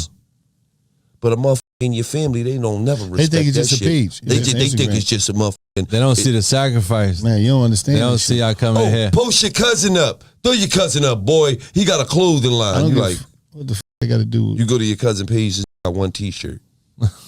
It's like, the are y'all talking about? Like, but then it'd be an attitude. Like, you'll really come back to you. Oh yeah, he too big now. When he. All right, so let me put some game down about this. I say all the time, it's a difference between climbing and being carried. You know, shout out Gary V. You know, I put a lot of game down in this culture, man, so I need people to hear me and hear me well. Pay attention. It's a difference between climbing and being carried. Only a fool looks at these followers on these grams and shit just like followers and people. These are customers we dealing with, people. Let's be clear. Is this thing on? It's up there podcast. I'm dealing with a business. Right? So sometimes you can help your brother business. See, the brother word is used loosely in our culture. You know, I was even talking to some people that if you are a popping podcast guy, and that's why I always give it up to Earn Your Leads, your 19 Keys, all these guys, Brandon Marshall, that follow me, this get on the show, no problem. Just boom, I'm on the show. I like what you do, bro. This ain't a fake thing, because what'll happen is you'll be making $10-20 million a year in podcast and follow this guy that has a podcast, tap in with him when you get to his city and never go on his show. And then if he asks you about it some kind of way, that can come off like he's chasing clout. And I don't understand that. When it's access to audience these guys need, he has a business, the same kind you have. You're not chasing clout when you posting like these dudes, these guys. And this ain't about wallowing getting. I'm explaining the game. This is business. A lot of these up and coming guys like me for sure need access to audience. So when I say, yo, bro, post that for me, and I never have said that, never once in my life. But if I say, because of this, it feel nasty. It feel nasty in our culture to even say, bro, post this up for me, man. My show just came out, bro. I'm trying. It shouldn't feel that way, bro. If you got a relationship with a guy and he like, yo, come to his show or post this up for me, like, damn. Again, it's only in our culture that we try to act like we don't understand what a cosign is or what access to the audience is. You know what I mean? Like, yo, bro, I want to get on your show, chop it up with y'all. We'll have a great conversation. Like, dudes know that means that some of that audience will probably like me and come over to me. Right? Or some of my audience will like y'all and come over to y'all. And y'all will be viewed as helping people on their way up. But it be a lot of this trickery in our culture where it's like, yo, I'm an up and coming creator with some money. I don't know who the best digital marketer is. But if you famous and you do this for a living, I'm sure he follows you. I'm sure you have access to him. Is there some way I can get his name, his number? I want to put my show in the best possible position to win. Like, I have whatever amount they're asking for, but I don't know where to spend it. And it's a black hole in this business where you can just dump money in and nothing happens because you spending your money with the wrong people. Right? And you have enough information to know that. And then you in podcasting or whatever, you're selling shirts or you need a vendor. And maybe this dude is like, some of that be by access to the customers. You pay with your eyeballs. I got these things trademarked. You pay with your eyeballs nowadays. These guys know that. That's why the company is worth so much. That's why my part is worth what it's worth. You pay with your eyeballs. Just hold on. Come watch it. No matter why you there, there's something happening. I'm getting something from that. And the cosign is important to our culture, right? They really don't think it's cool until one of the people ahead of you say it's cool. You can get it. You can get that cool factor by yourself. You just take digging. But the people ahead of you can make that much easier just by saying, yo, that's cool, y'all. Hey, yo, that's cool. And you can change that dude's life just on a that's cool. The white people don't say that. Rogan, none of them. And I keep saying it again. Shout out to them. They just invited me out on a comedy tour. I'm going to meet so many people in their little niche market that's probably going to help my part. You understand? So these things are important for the up and coming creator, and I want to speak to y'all about that. Hey, let me talk about this, man, because we live in a country, again, I keep telling people there's a pecking order on the finances in this country. Not only in rap, hip hop, podcasting, in sports, it's a pecking order in the paper in this country. I don't give a where you go. So what happens is, and I want to talk about this because I think it's a teachable moment.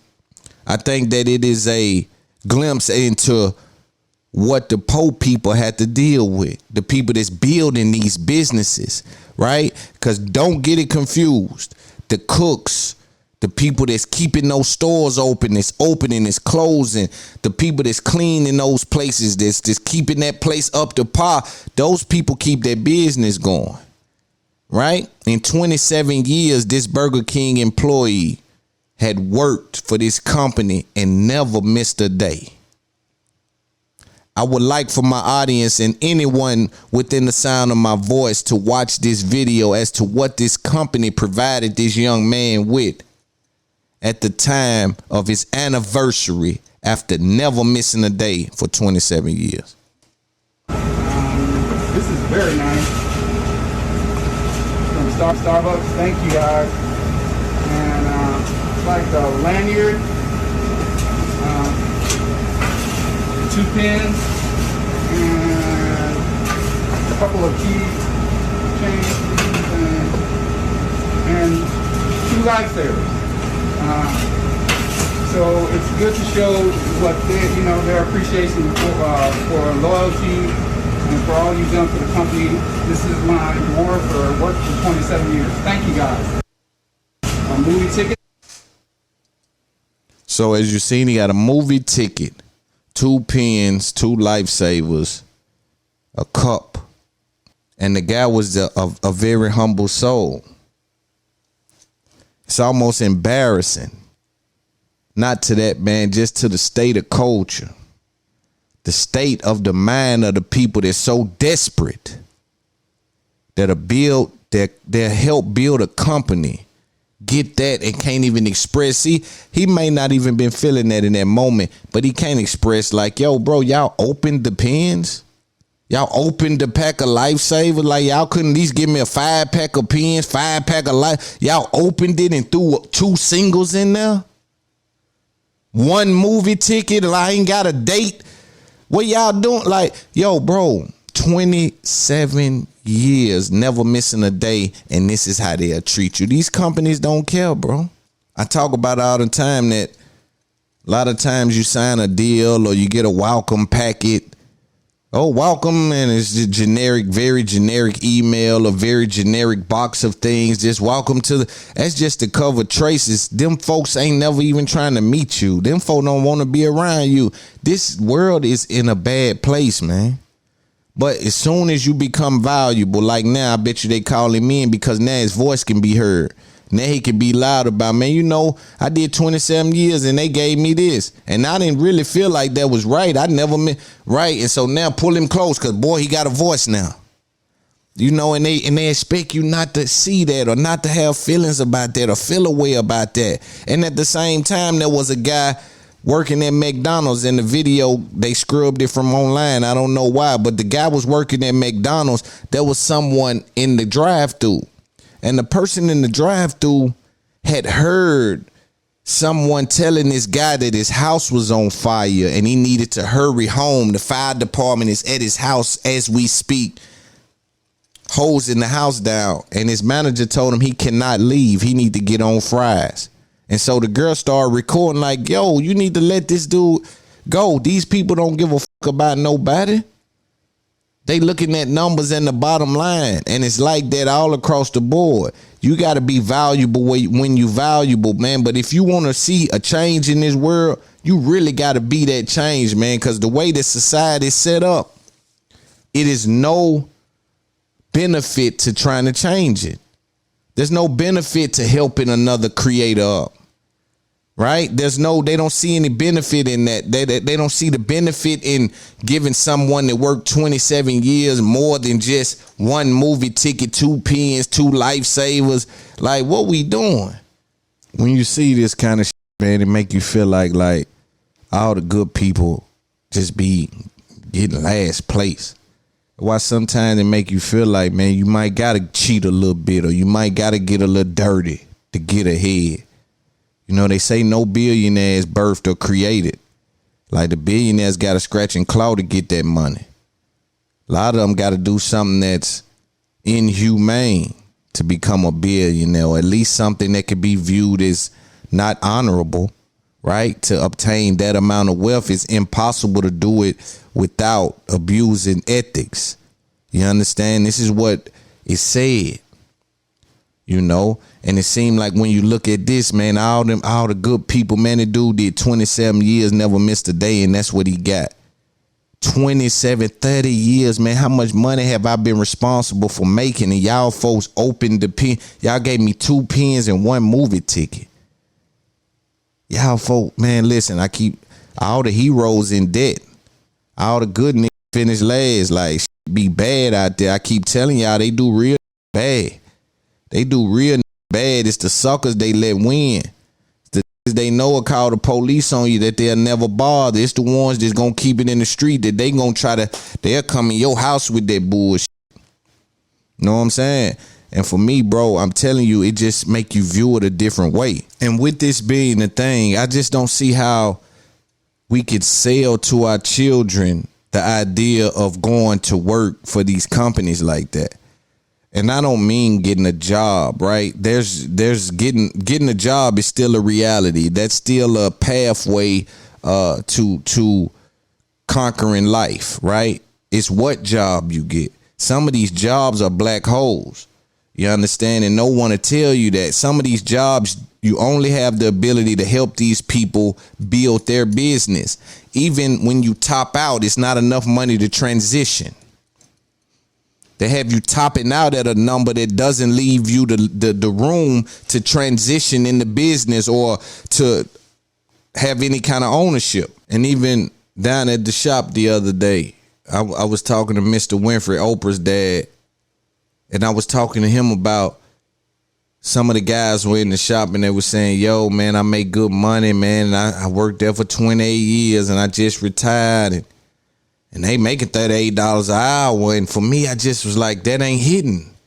I said, but for them, I can see that that was the goal, to work for this company 30 years. And boy, you got the benefits is something else.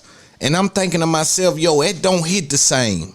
It ain't sounding the same to this new age. You understand? When you come telling they make $37 an hour, now don't get it confused, great number. But I'm telling you, in the grand scheme of things, when you make $37 an hour, right, at $70,000 a year or something like that, if you was the owner of that business or you had a business, you could make $70,000 in a month. Like, I've seen checks for 20 and 30 grand for saying 150 words, 200 words.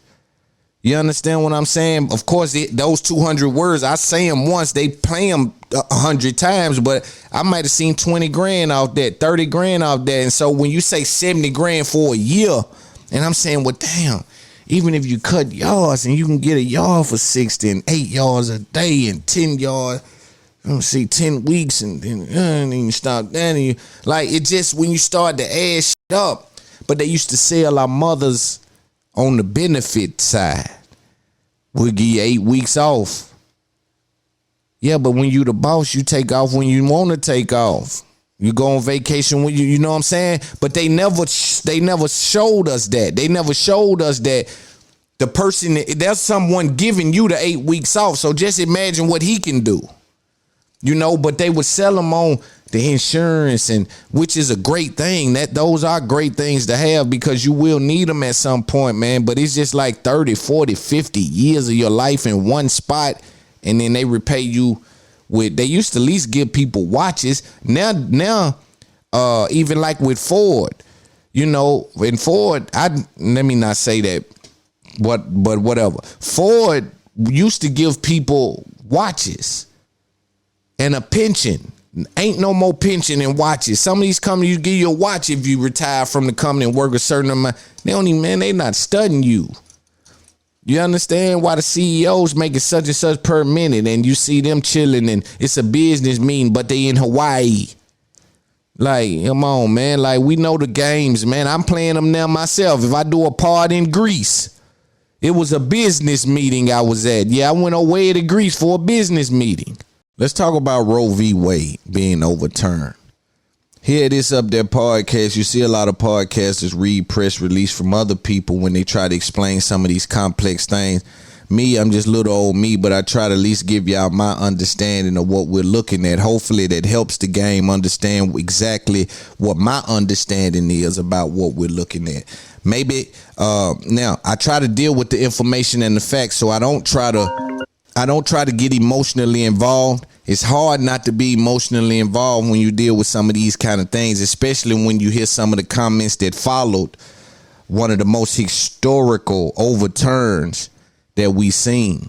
We stepped back about 50 years with this one. So let me kind of try to give it to you guys, my understanding. Roe v. Wade was some legislation passed. So the term Roe v. Wade, the Roe in that was Jane Roe, and the woman's name was Norman McCorvey. I think it was 1969. At the time, abortion was legal only to save a woman's life. So they wouldn't do an abortion if you were raped and had a child. They wouldn't do an abortion if you were sexually assaulted and ended up pregnant. It was just to save a life. Like if your life was in danger, the pregnancy had you in danger in some kind of way, then they would step in and an abortion was legal in that sense. And the Wade part was Henry Wade, who enforced the law. He was the DA in Dallas in 1971. And he heard the case, I think it was January the 22nd, 1973, it passed. What was crazy was they broke it down in trimesters. So the first trimester was the mother's decision.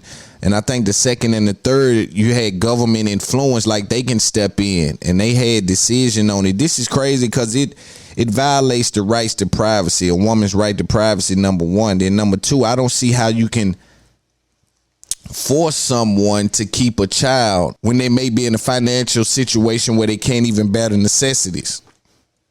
We don't have free health care, so you don't provide free health care for people who have children. And if you do, it's healthcare where co-pays and the medicines are high, where you still are in a financial situation where it's a burden to even stay healthy. Let's say you have complications with your pregnancy. Let's say you don't have enough money to provide housing. Let's say in those lists alone, waiting lists alone, and then it's corruption involved in these states and these opportunity zones. And then, like, well, come on, let's get into some of the BS, but let's set that to the side and deal with what happened and why that was the case. So again, Roe v. Wade. Wade is the DA side that they got involved in it, and Norman was the woman. Okay, so she wanted to just have the abortion, by her words, because she was unemployed and unhappy, like just not fit to have the child. What ended up happening though is that at that time, again, just to save your life or to get an abortion, you had to go through this rigmarole. And so if you understood what happened, white people told her back then that she should lie and say black people raped her. Therefore, she can try to file something to get a abortion legally. So she done it. Police didn't find nothing. So those claims went out the window. Now, I have to step aside from that because Roe v. Wade affects black women and white women. And so I can't spend a lot of time on that. But I need you to see that trick, that game that they'll play to frame us as the issue to get what they really want. As influential as she was and is in what we're speaking about today, look at the mindset of the people around them at that time. Say, blame it on the black people. They'll give you one then. And so with that being the case, again, Wade was on the DA side and they got it passed through, and it overturned a lot of the abortion laws that were in states and gave people the freedom of choice to have abortions at their leisure as they saw necessary. And I think that if we pay attention to the whole Planned Parenthood, and if you are up on the culture, you heard Kanye come out a couple of years ago and speak about abortions, and his thought of that it affects black people more than anything, and how Planned Parenthoods are in the neighborhood and things like that. And so there's two different outlooks on this. For us, though, on this side, we want to stick close to women having the freedom of choice as well as access to health care. Right? This does interrupt. This has huge implications on access to health care. When this first was overturned, because that what took all those years to get done was overturned here recently. When they overturned it, a lot of these states have what's called trigger laws, and a lot of y'all know what a trigger does. As soon as you pull it, the bullet comes out. And so trigger laws in this instance would be, as soon as that is overturned, these laws go into effect instantaneously. And so if you was on your way to the clinic that day when it was overturned, you got turned around in most states, and you could not get your abortion that day because it affected their ability to do it legally as soon as that law was overturned.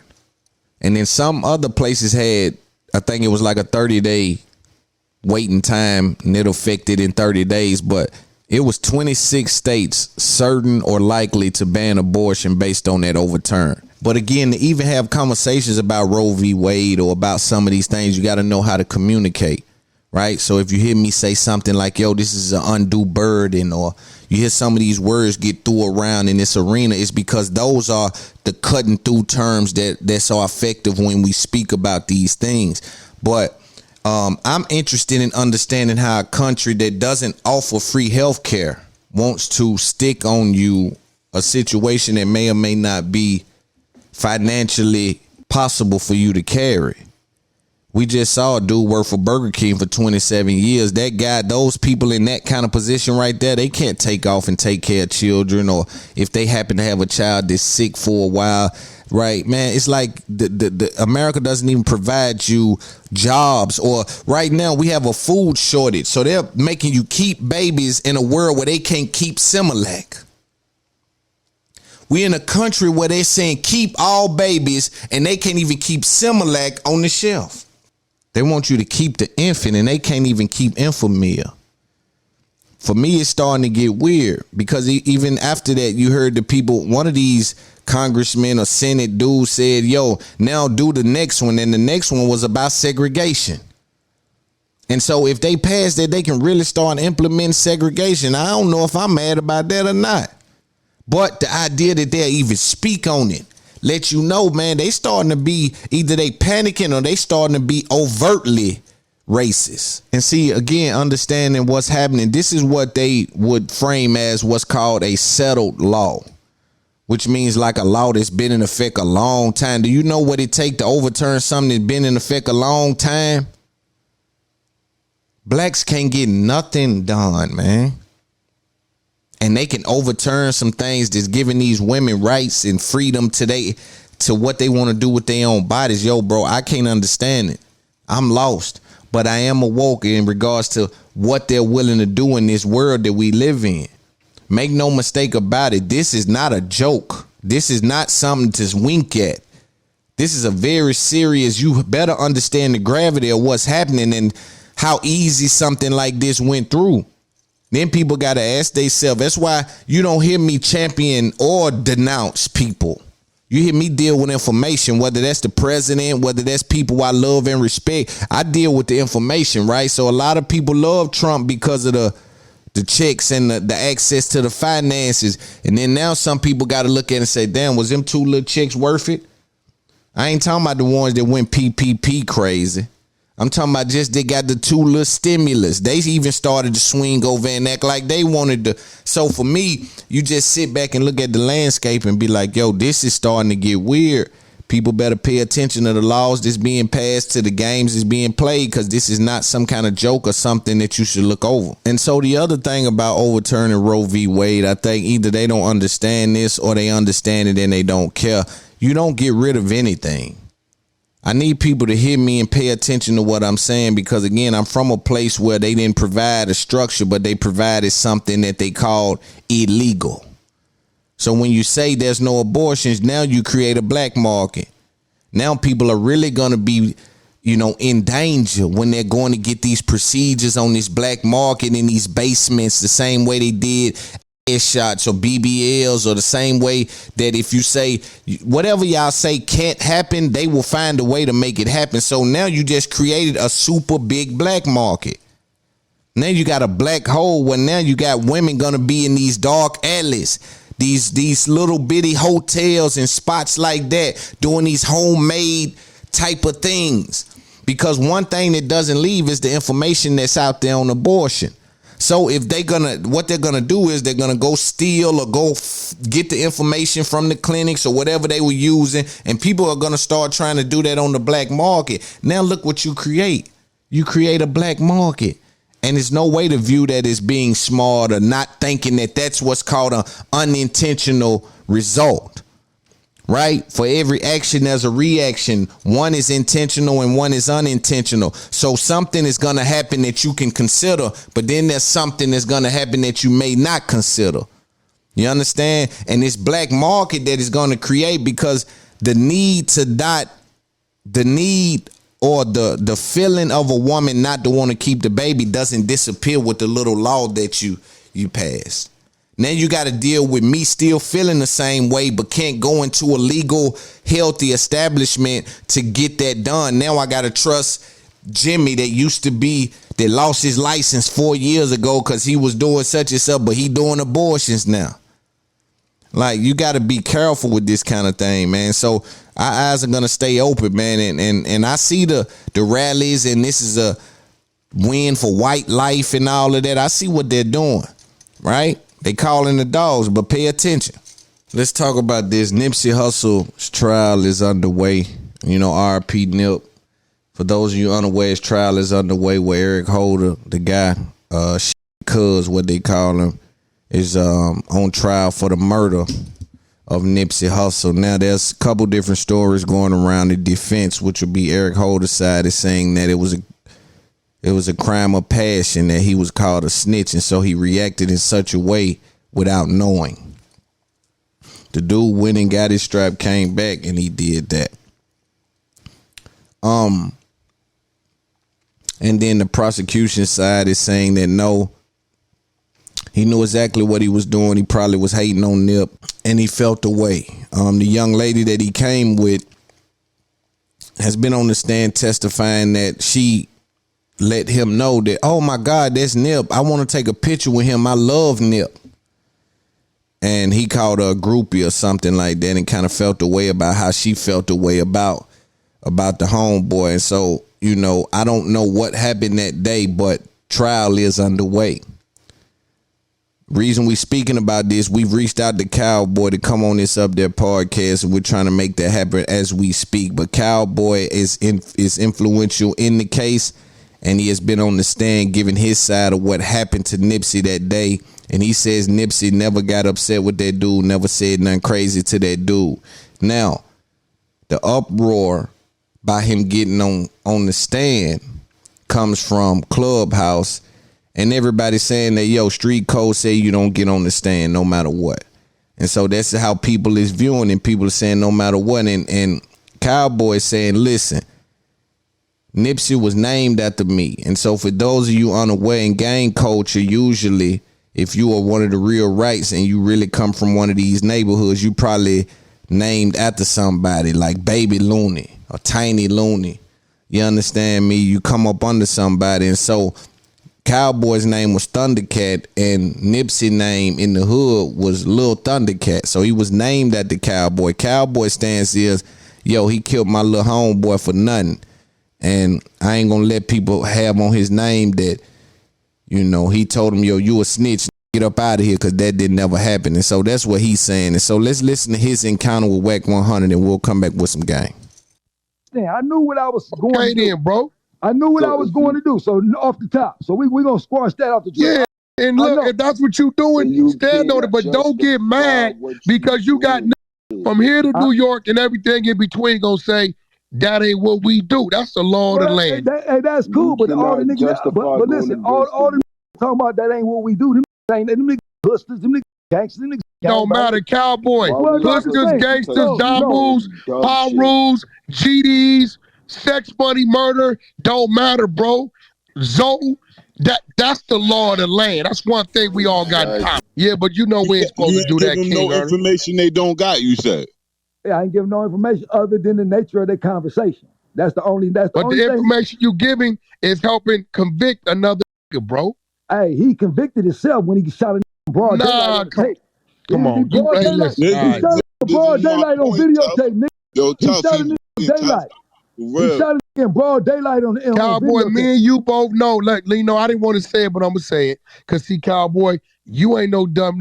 And one thing about it, we didn't watch each other. You know I ain't no dumb. What's going on is this, right? What you're saying, right, is taken away from his defense because you know he got a mental claim, or that's why he turned himself in the way he turned himself in. You doing that to diminish his defense of, hey, I was triggered. It ain't got nothing to do with his defense. I'm not caring about Cuz. I just really want to keep bro name clear. Bro never called him a snitch. Once the world figured that out, I'm done. I ain't got to say nothing. Yeah, but listen. How was that? That ain't no smut on his name if he did call him one. No, because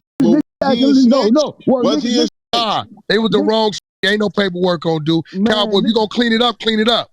Was there any paperwork service on dude? Keep it real. No, I ain't seen no paperwork. Ain't never been none. I've been telling y'all that. How long I've been saying that? This whole time. I've been telling this shit. Well, you be telling Wack I'm tripping, and I don't know even how that conversation come up like that, but that's what that is. Cowboy, at the end of the day, bro, you did what you did. You're going to stand on it. But I'm going to be real, right? And this is my advice to you. Coming on this app, homie, ain't going to solve no problems. It's just going to get you hotter, my. Because what you did is not going to be justifiable to everybody else. Yeah, I don't need no took that loss. Hey, I don't need no justification for nobody. Then why you on this app, though, Cowboy? Well, because I need to clear my bro name. That nigga not called. Yeah, but his name ain't in question, bro. He the victim. Well, like all I'm saying is quit saying that bro called that man a snitch, and we good. I ain't got to say nothing else. I get out Cowboy, the way. what cousin Carrie saying the female say? Say that one more time. What cousin Carrie and the female say? They didn't say it was snitch conversation went on. The lady just said it, bro. Like that she just testified was snitch conversation went on. You read that, right? I could care less what anybody got to say. I'm the only one that heard that conversation. But it looks like Cowboy. You do know, right? But listen, you do know they're gonna say you and Nip share the same gang name. Y'all got ties. Y'all business partners. Y'all homies internally. So what you saying is not gonna be more credible than the girl that was standing right there.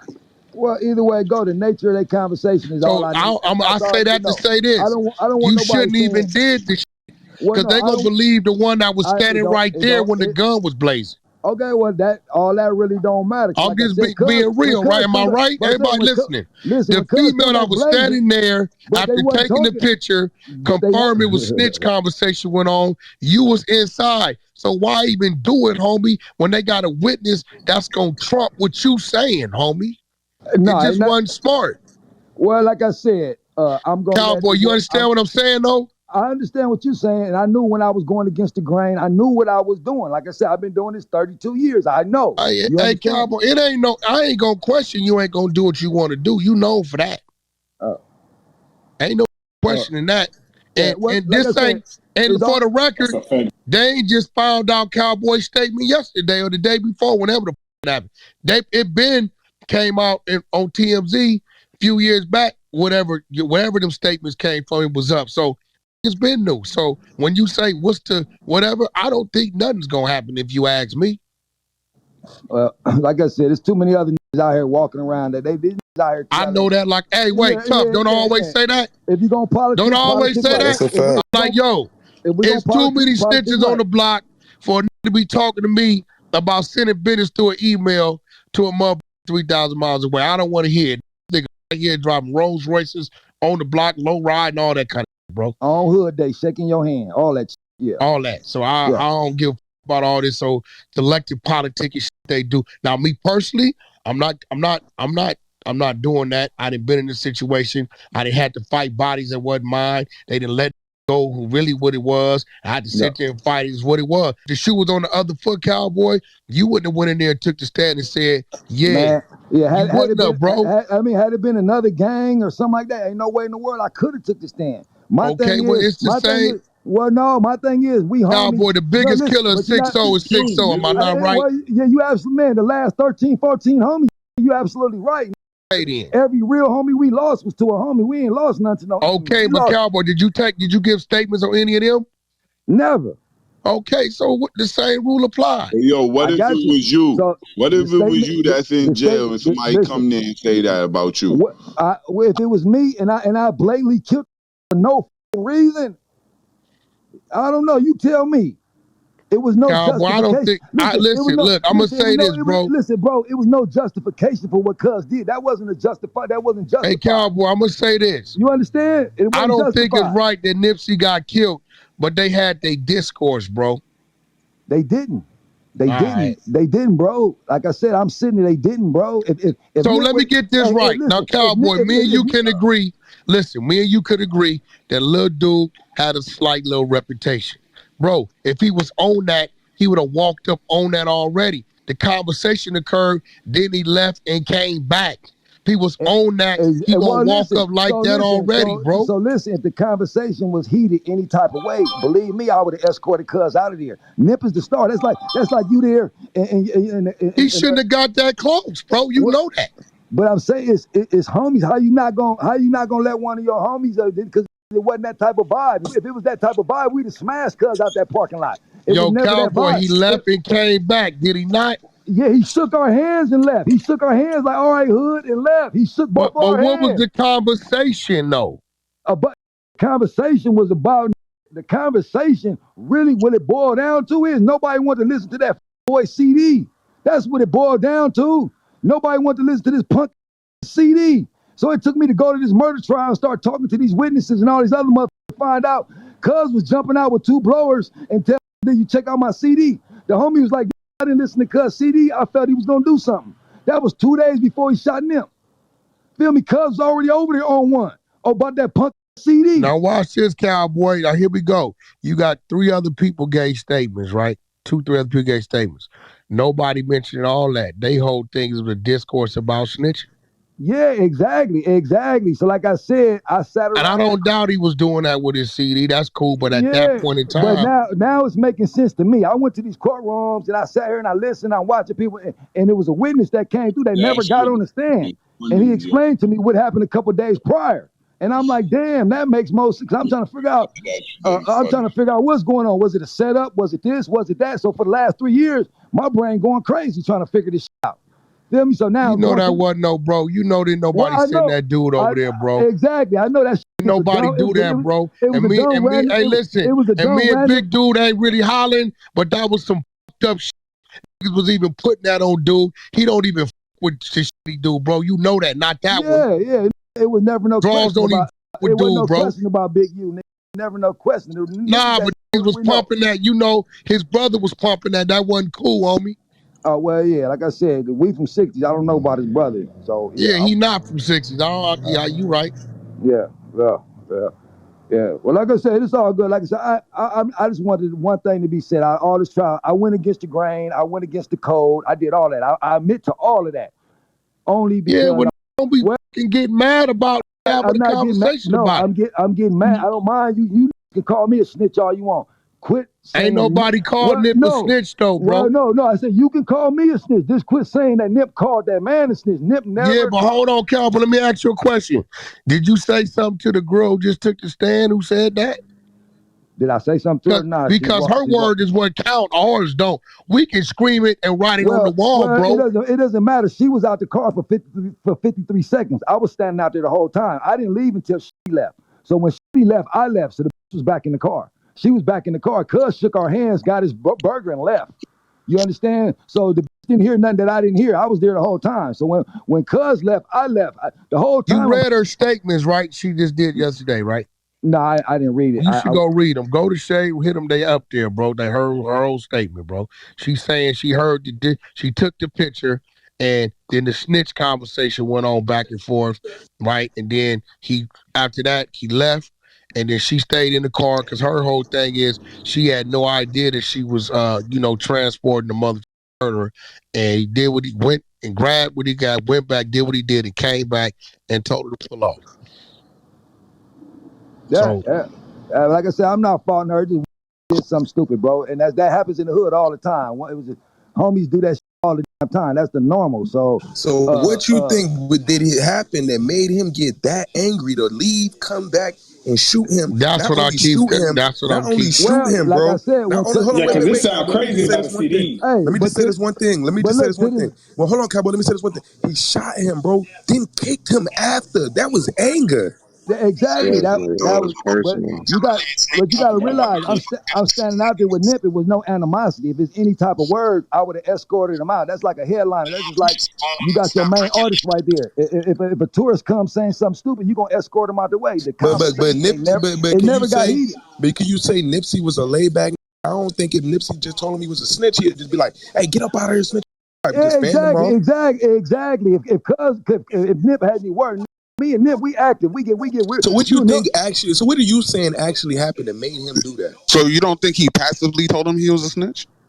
No, he never called him a snitch at all. No, not saying a snitch outright, but come on, bro. The fact that that you said was never no paperwork produced on him, we know it was a snitch conversation, Cowboy. Come on. Well, bro. no. Nip was like, Nip ain't seen Cuz in a long time, so Nip was like, "Hey, bro, hey, where you been? We ain't seen." He's like, "Oh man, I did it." He was coming with this little story. I've been did it. And Nip was like, "Well, they got that paperwork floating around. I ain't read it, but you need to go take care of it."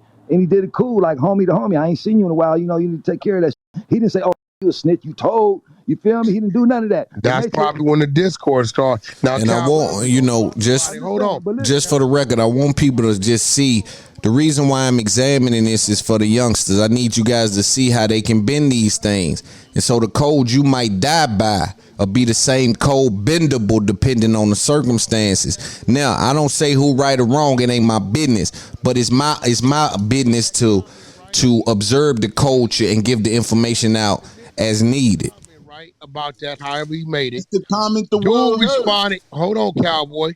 Dude responded to Nip. One snitching, you been paying the homie whoop wop wop. Am I right?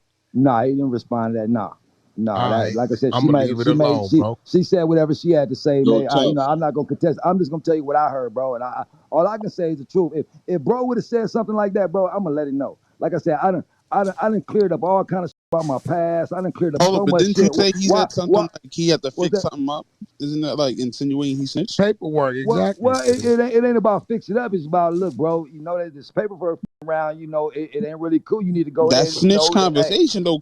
Did he not tell him he couldn't go in the store? Yo, Cowboy. Did he not tell him he couldn't go in the store? No, he didn't tell him that. He did not tell you that. Never questioned. Cowboy, you the whole bugging. conversation You just was said about that the nigga didn't say nothing like that. Now you saying he said that. What he said was he's a fucking rat. That's what he said. So if you my homeboy and you pull up and I ain't seen you in a while, and I ain't seen you in a while, if you my man, and I pull up and you tell me it's some paperwork floating around on me and I need to clear it up. No, I'm with Cowboy on that. I wouldn't have took it wrong. I wouldn't have took it wrong, but keep it gangster. If it happened like that, and my homeboy say, "Whack, where you been the last couple years?" And I say I've been whatever, and my homie and I would say, they say they got some paperwork floating around, bro. Go take care of that. If it's my homie and they quit, I wouldn't have took it like that. Exactly. You wouldn't have took it that way. Exactly. Wouldn't have took it that way. You wouldn't have took it to that point. He didn't press Cuz like that. Yo, homies though say, "Hey, homie, where you been? You been gone a couple years." My nigga, they say they got some work, bro. Go take care of that shit. You ain't gonna take it in malice if it's a nigga you with. You know what I'm saying? If he said it like that. If he didn't say it without malice, we don't know. In the same hood, you telling Cuz, look, bro, it ain't cool like that. Hey, you feel me? You just pop back up like everything is fine and dandy. Like, hey, that don't become my way. So because one of them he with that shit, Cowboy, you know that. Well, either way it go, the nature of that conversation, bro, I would have never suspected that. I understand. So if it would have been any words heated, I would have been aware. I'm a street nigga. If I'd have heard some, oh nigga, I would have escorted that nigga parking lot. It wouldn't have been it was never no heated words or other Even than if you escorted him out the parking lot, he still was coming back. Well, it didn't matter, but all I'm saying is if it would have been any type of heated conversation, I would have escorted. It no matter if he came back or not. Nah, because there ain't nobody mentioned no CD talk. He did that 2 days before the other. That don't mean he did that day, bro. But no, even that day he asked us about that CD. He's like, man, y'all check out my CD, and we looked at it. You talking about your CD? I'm telling you, man. If you look, shit like that happened, man. One of my men. Yeah, but the still can't take the stand on the nigga who did the killing, bro. No, I ain't talking about that part. Like if you was a citizen cowboy, it'd be different. But you're not a citizen. You know what time it is, and you know you wrong for that. Okay, listen to this. So knock it off. So back in the day, gangbangers never told on each other. So the rule, we was knocking off citizens that was snitching, stupid. Okay, citizens. Exactly. Exactly my point. You're not a citizen. Okay. What I'm saying is, so don't act like a citizen can snitch, but I can't. So that gives you the right to wear your hat and your suit and go. Hold on, one mic. You raise your right hand. All I'm saying is, I'm gonna get on the stand. I think y'all mean civilian. I'm going to get on the stand and I'm going to let the world know that my bro never called him a snitch. Did he do that just out of fear? What was his?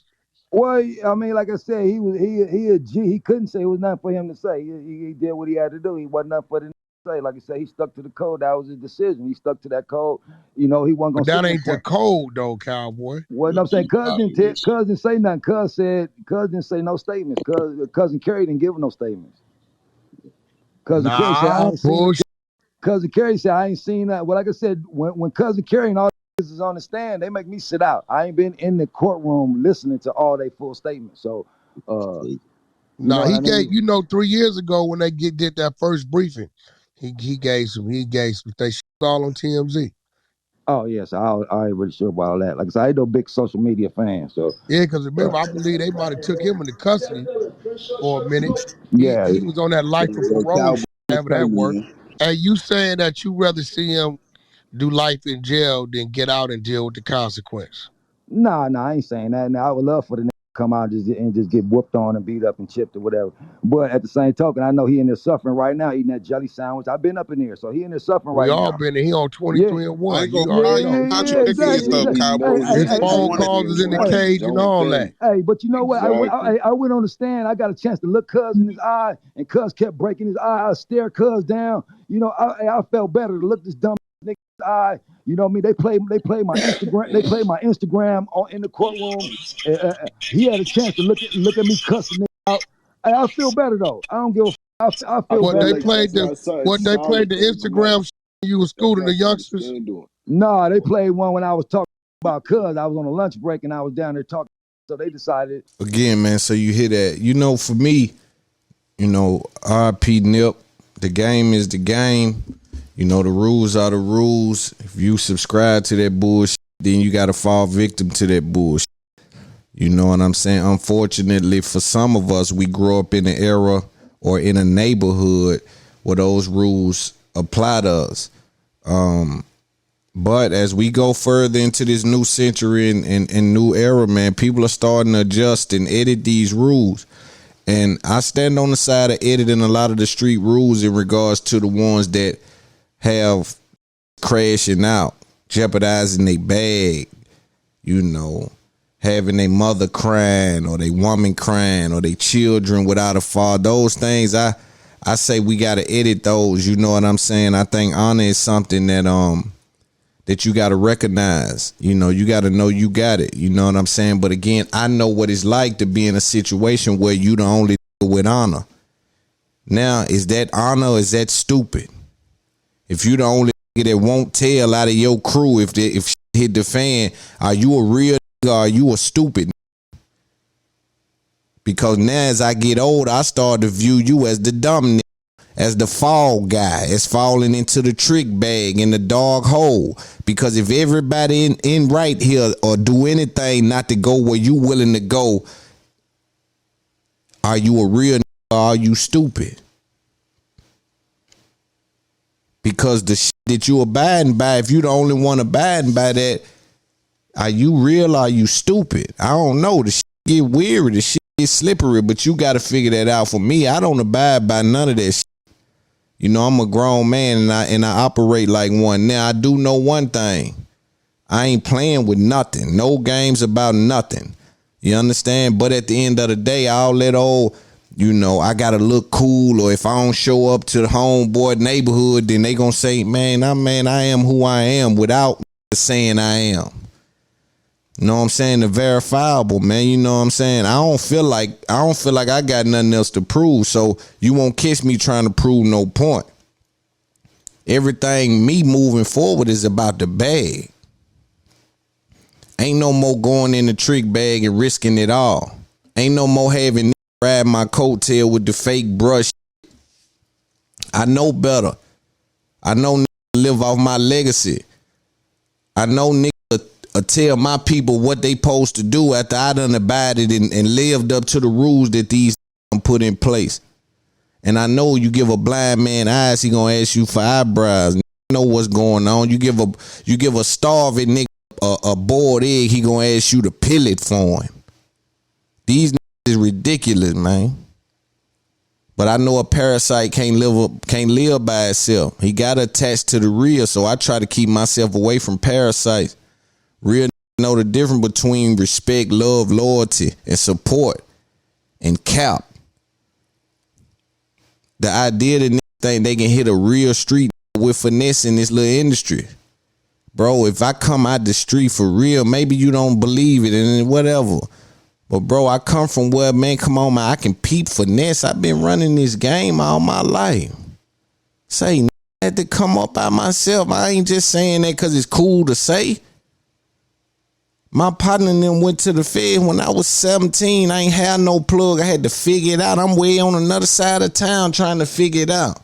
I had to do that by myself and come back up through the ranks by myself, by my lonely. And it made me develop a specific set of skills. And I keep telling dudes, man, I run circles around all that little finesse y'all thing. And you know, I got to learn how to do business in this game in a way where I ain't just giving everything to the game and getting nothing from it. That's my biggest fear.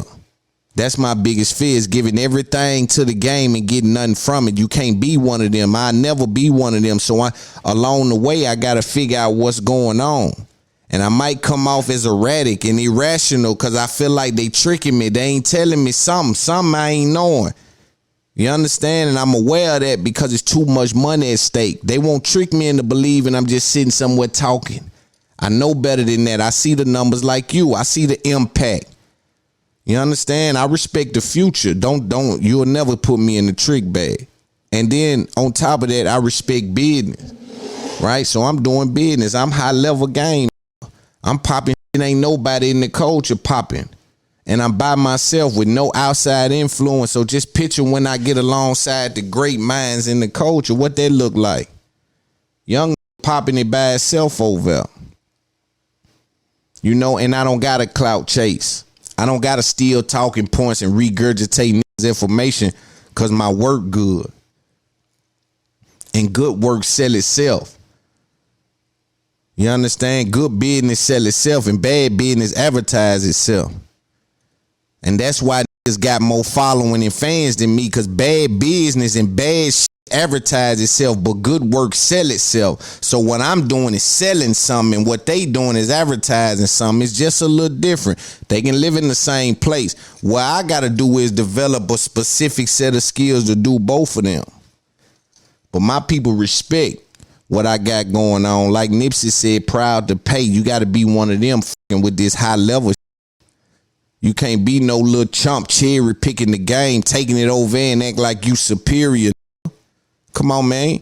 But we don't get emotionally involved with this shit. We just keep hustling. You know, all you got to do is hustle. If you got that hustle, you're going to be all right. But know along the way, now pick that information up. Don't just be out here getting your views, playing it. Nah, pick that information up. Because this right here changes everything. This what changes you from a little podcaster to a mogul. You hear me say podcast, this been not a podcast. This been a show. Back when I talked to Earn Your Leisure. Yeah, we had a long talk about, this ain't a podcast, this a show. What we doing is shows. Yeah, category is everything. Framing is everything. Sometimes the frame costs more than the picture. You understand? So we painting a vivid picture, but we also putting the right frame on it. You understand? They got to respect it for what it is. So this ain't a podcast, this a show. I just say podcast just because that's part of the culture right now, but let's be clear. Let's be clear on what we dealing with. This ain't that. You know, this high level game. And let me speak on this because I like to look at the culture and say, man, what we, whether or not we learning or not is cool, but I just want to put the game down. I enjoy doing it. So let's talk about this. Irv Gotti came out and took a shot at Drake and his new album. For those of you that know me, you know how I feel about Drake's new album, right? Whether I'm going to go back to it or not is irrelevant. I understand it's stretching the outfit. It's playing with the algorithm. It's adding to the algorithm. I know what he doing with that, right? So I look at it that way. It's a data move. It ain't even much about the music. But what I respect about it is that he ain't got to go be feature heavy to do it. See, it's a difference between climbing and being carried. Y'all respect just because they got there. I look at niggas different than that was carried across the finish line versus the one climbed across the finish line. Them niggas is powerful to me. And I categorize and compartmentalize it in that way. I ain't playing the little game playing. I know why these dudes is who they is. So again, I'm playing a different way. But when you listen to Irv say this about Drake, and I'll play the clip, it's nothing more clear to me than Irv might got a disdain for Drake. Let's listen to what he said. You know, that's what that album made me feel like. It made me feel like going to find me a raw, new DMX, new Ja, new Jay, and serving and bringing back great hip hop.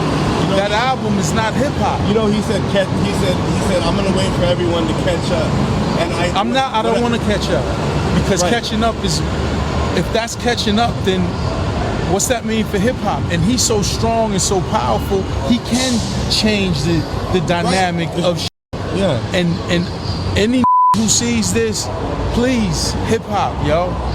So you hear Irv say that about Drake's album. I want to say he was on the right track when he said Jay and DMX, but Ja Rule, that was the wrong man to mention. Ja Rule been singing for a long time. A lot of people will say Ja Rule was in front of Drake with the singing, so that didn't make sense, but it lets me know and makes it clear that Irv loves Ja Rule. He always throws him in there with the greats like that, and I can respect that from his brother, that being his brother.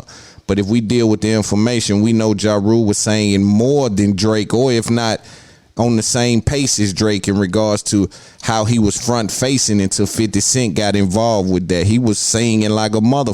So, hey man, let's not act like that, but let's move on and deal with what he said.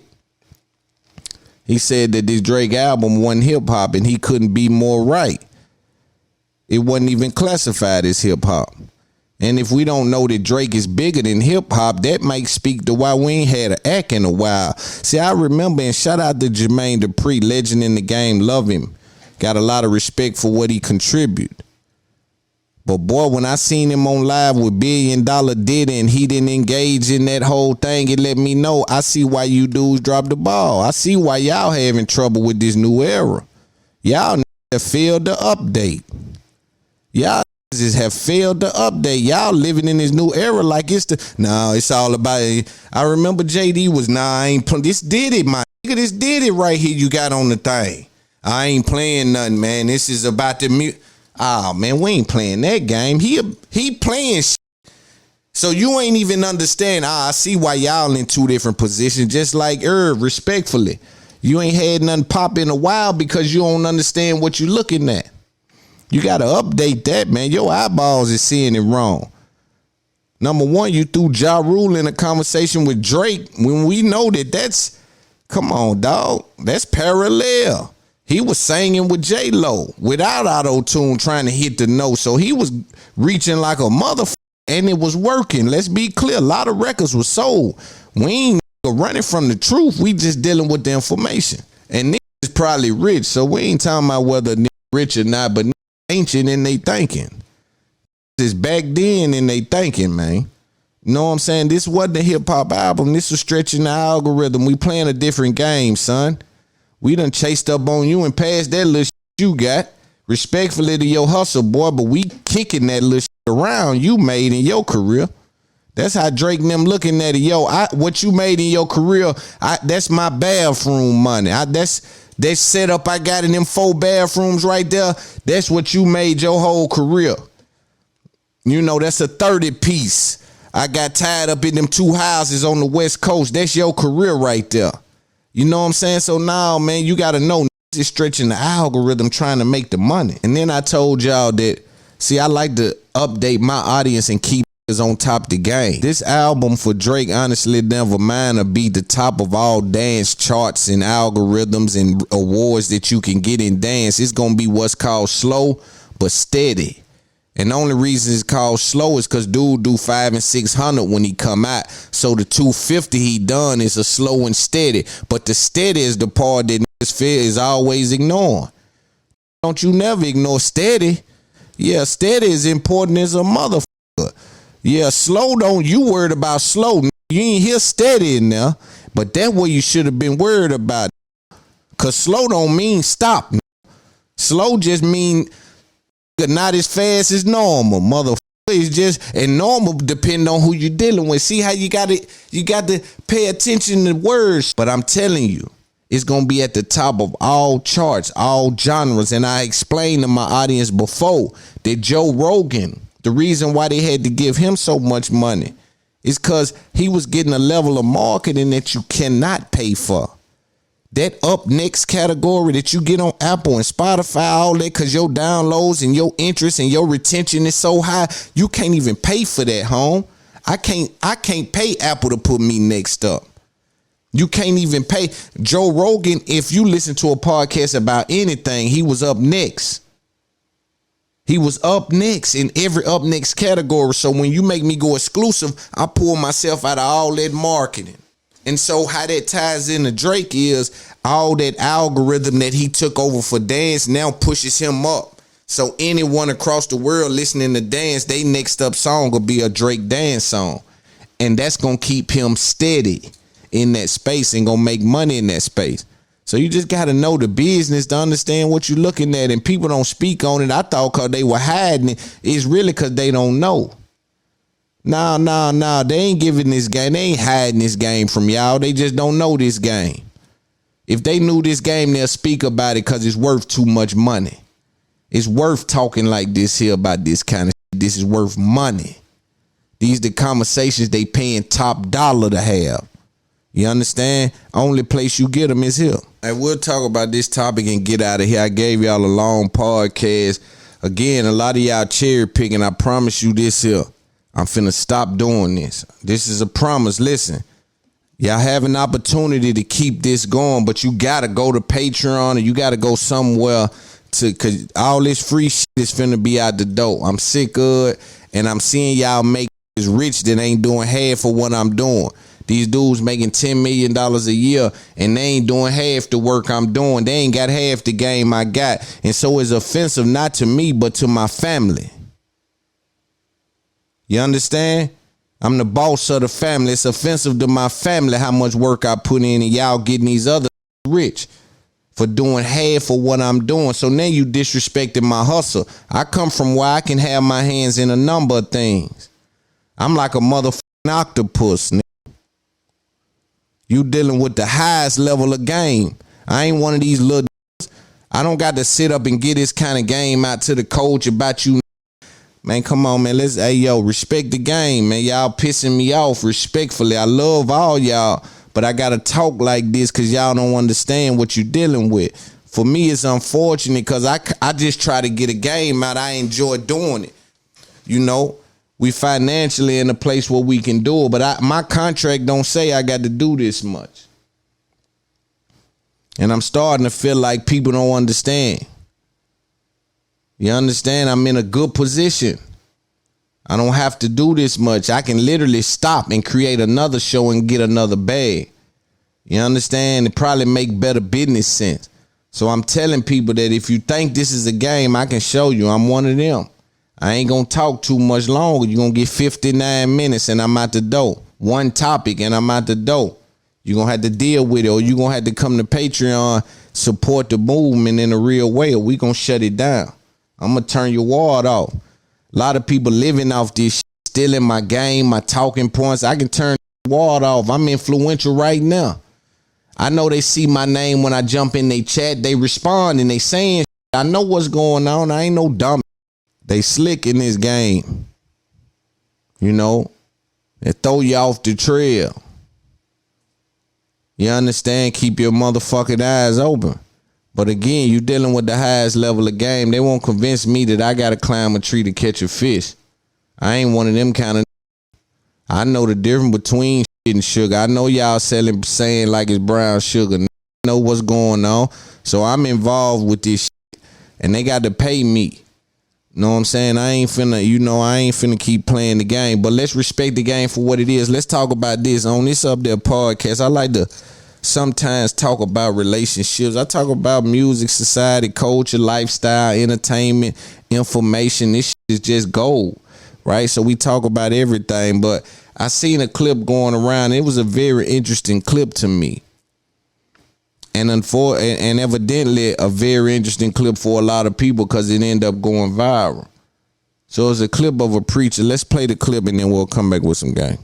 When a man does not feel appreciated in the area of his presence, he becomes a version of a man that he can give you and still survive. And I promise you, you will not like that version.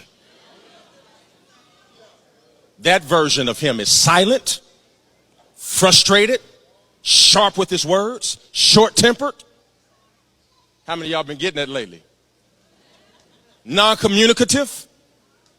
Because he has to become something that he can survive in.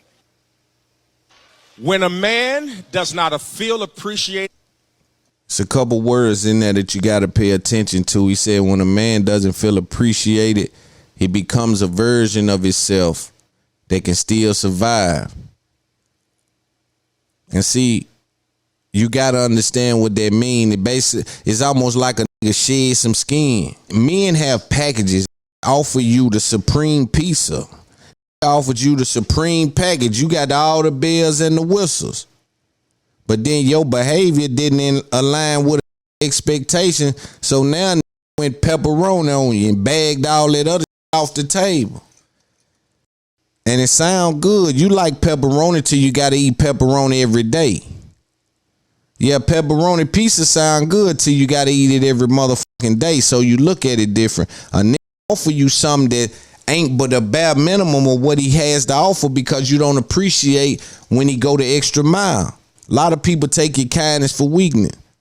Motherfuckers tend to think courtesy is questionable. Like it ain't on the menu. Like it's a side dish. Like it ain't necessary for a motherfucker to be courteous to you. But they not understanding that shit is mandatory. You know, you offer said head, that's all you offer, and you think a supposed to head leaps and bounds. Nah, that ain't how that work. That shit is mid to me. That shit is factory setting. That shit is factory, man. That shit is mid. You understand? That's why when you get with somebody, they gotta be really with you. They gotta believe in you, support you, things like that, man. Make it obvious. Because if not, you just playing the game to yourself. But you don't want to deal with a dude that shed their skin. The dude that, you want to, shut it down, fellas. We still there. Look like the same man, but he ain't involved in the same way. You know what I'm saying? Sometimes you become a shell of yourself because motherfucker didn't appreciate you. Especially for dudes. And then the trick is they don't speak about it. So they ain't gonna most times say nothing. Either they ain't gonna say nothing or they done said it so many times that you can ignore it. In your brain that he done kept saying that, yo, step this up, yo, you have to do this, yo, you have to do this, yo, you have to, and you hearing him say it so much that you just throwing it to the side. Now he just switched the lights off. You see what I'm saying? And it is, now the other person on the other side has started to paint it like it's unfair. yo, what are that? Nah, man, you wasn't paying attention. It's elevation and separation sometimes. You know what I mean? So you must pay attention. But it's been another episode of the fastest growing podcast in the world, man. Round of applause for my motherfucking supporters. Again, get the Patreon. Finna shut the lights off in the building. Y'all finna start getting 50 minutes. Y'all finna start getting 50 minutes. You know, when I give you 50 minutes, man, you gotta respect it. If you ain't somewhere supporting, you cherry picking the game, you know, you just coming to steal the game, or you just, y'all pay everybody but the everybody get paid but the but it's all good. I'm on my way with the white people anyway. You know what I'm saying? I'm finna with the white people now. If they come steal me and give me 100 million and I'm over there talking comedy and shit with them, y'all mind y'all motherfucking business. Yeah, if I'm over there with the white people talking comedy, I done turned to the comedy shit and talking about what's that? Hunter Thompson and Johnny Depp and all them motherfuckers. If I'm over there talking that kind of shit, protect our parks and all that bullshit they on over there, y'all mind y'all motherfucking business. Cause they the folk made sure that we got paid. Now, when I was over here trying to talk about lyrics and breaking down why it ain't fair, you didn't see Kevin Lyles and them cut me no check. I was high level game breaking it down. You didn't see Kevin Lyles and them come give me nothing. That's how this culture work. I ain't mad at nobody because I didn't do it for that. I done it because the coaches need to understand that it's unfair. But it's crazy. It's unfortunate that they don't find a way to support it. But it's up there podcast. We'll figure it out. Trust that. Believe that. You dealing with a pioneer, trailblazer, real one. It's up there podcast for sure.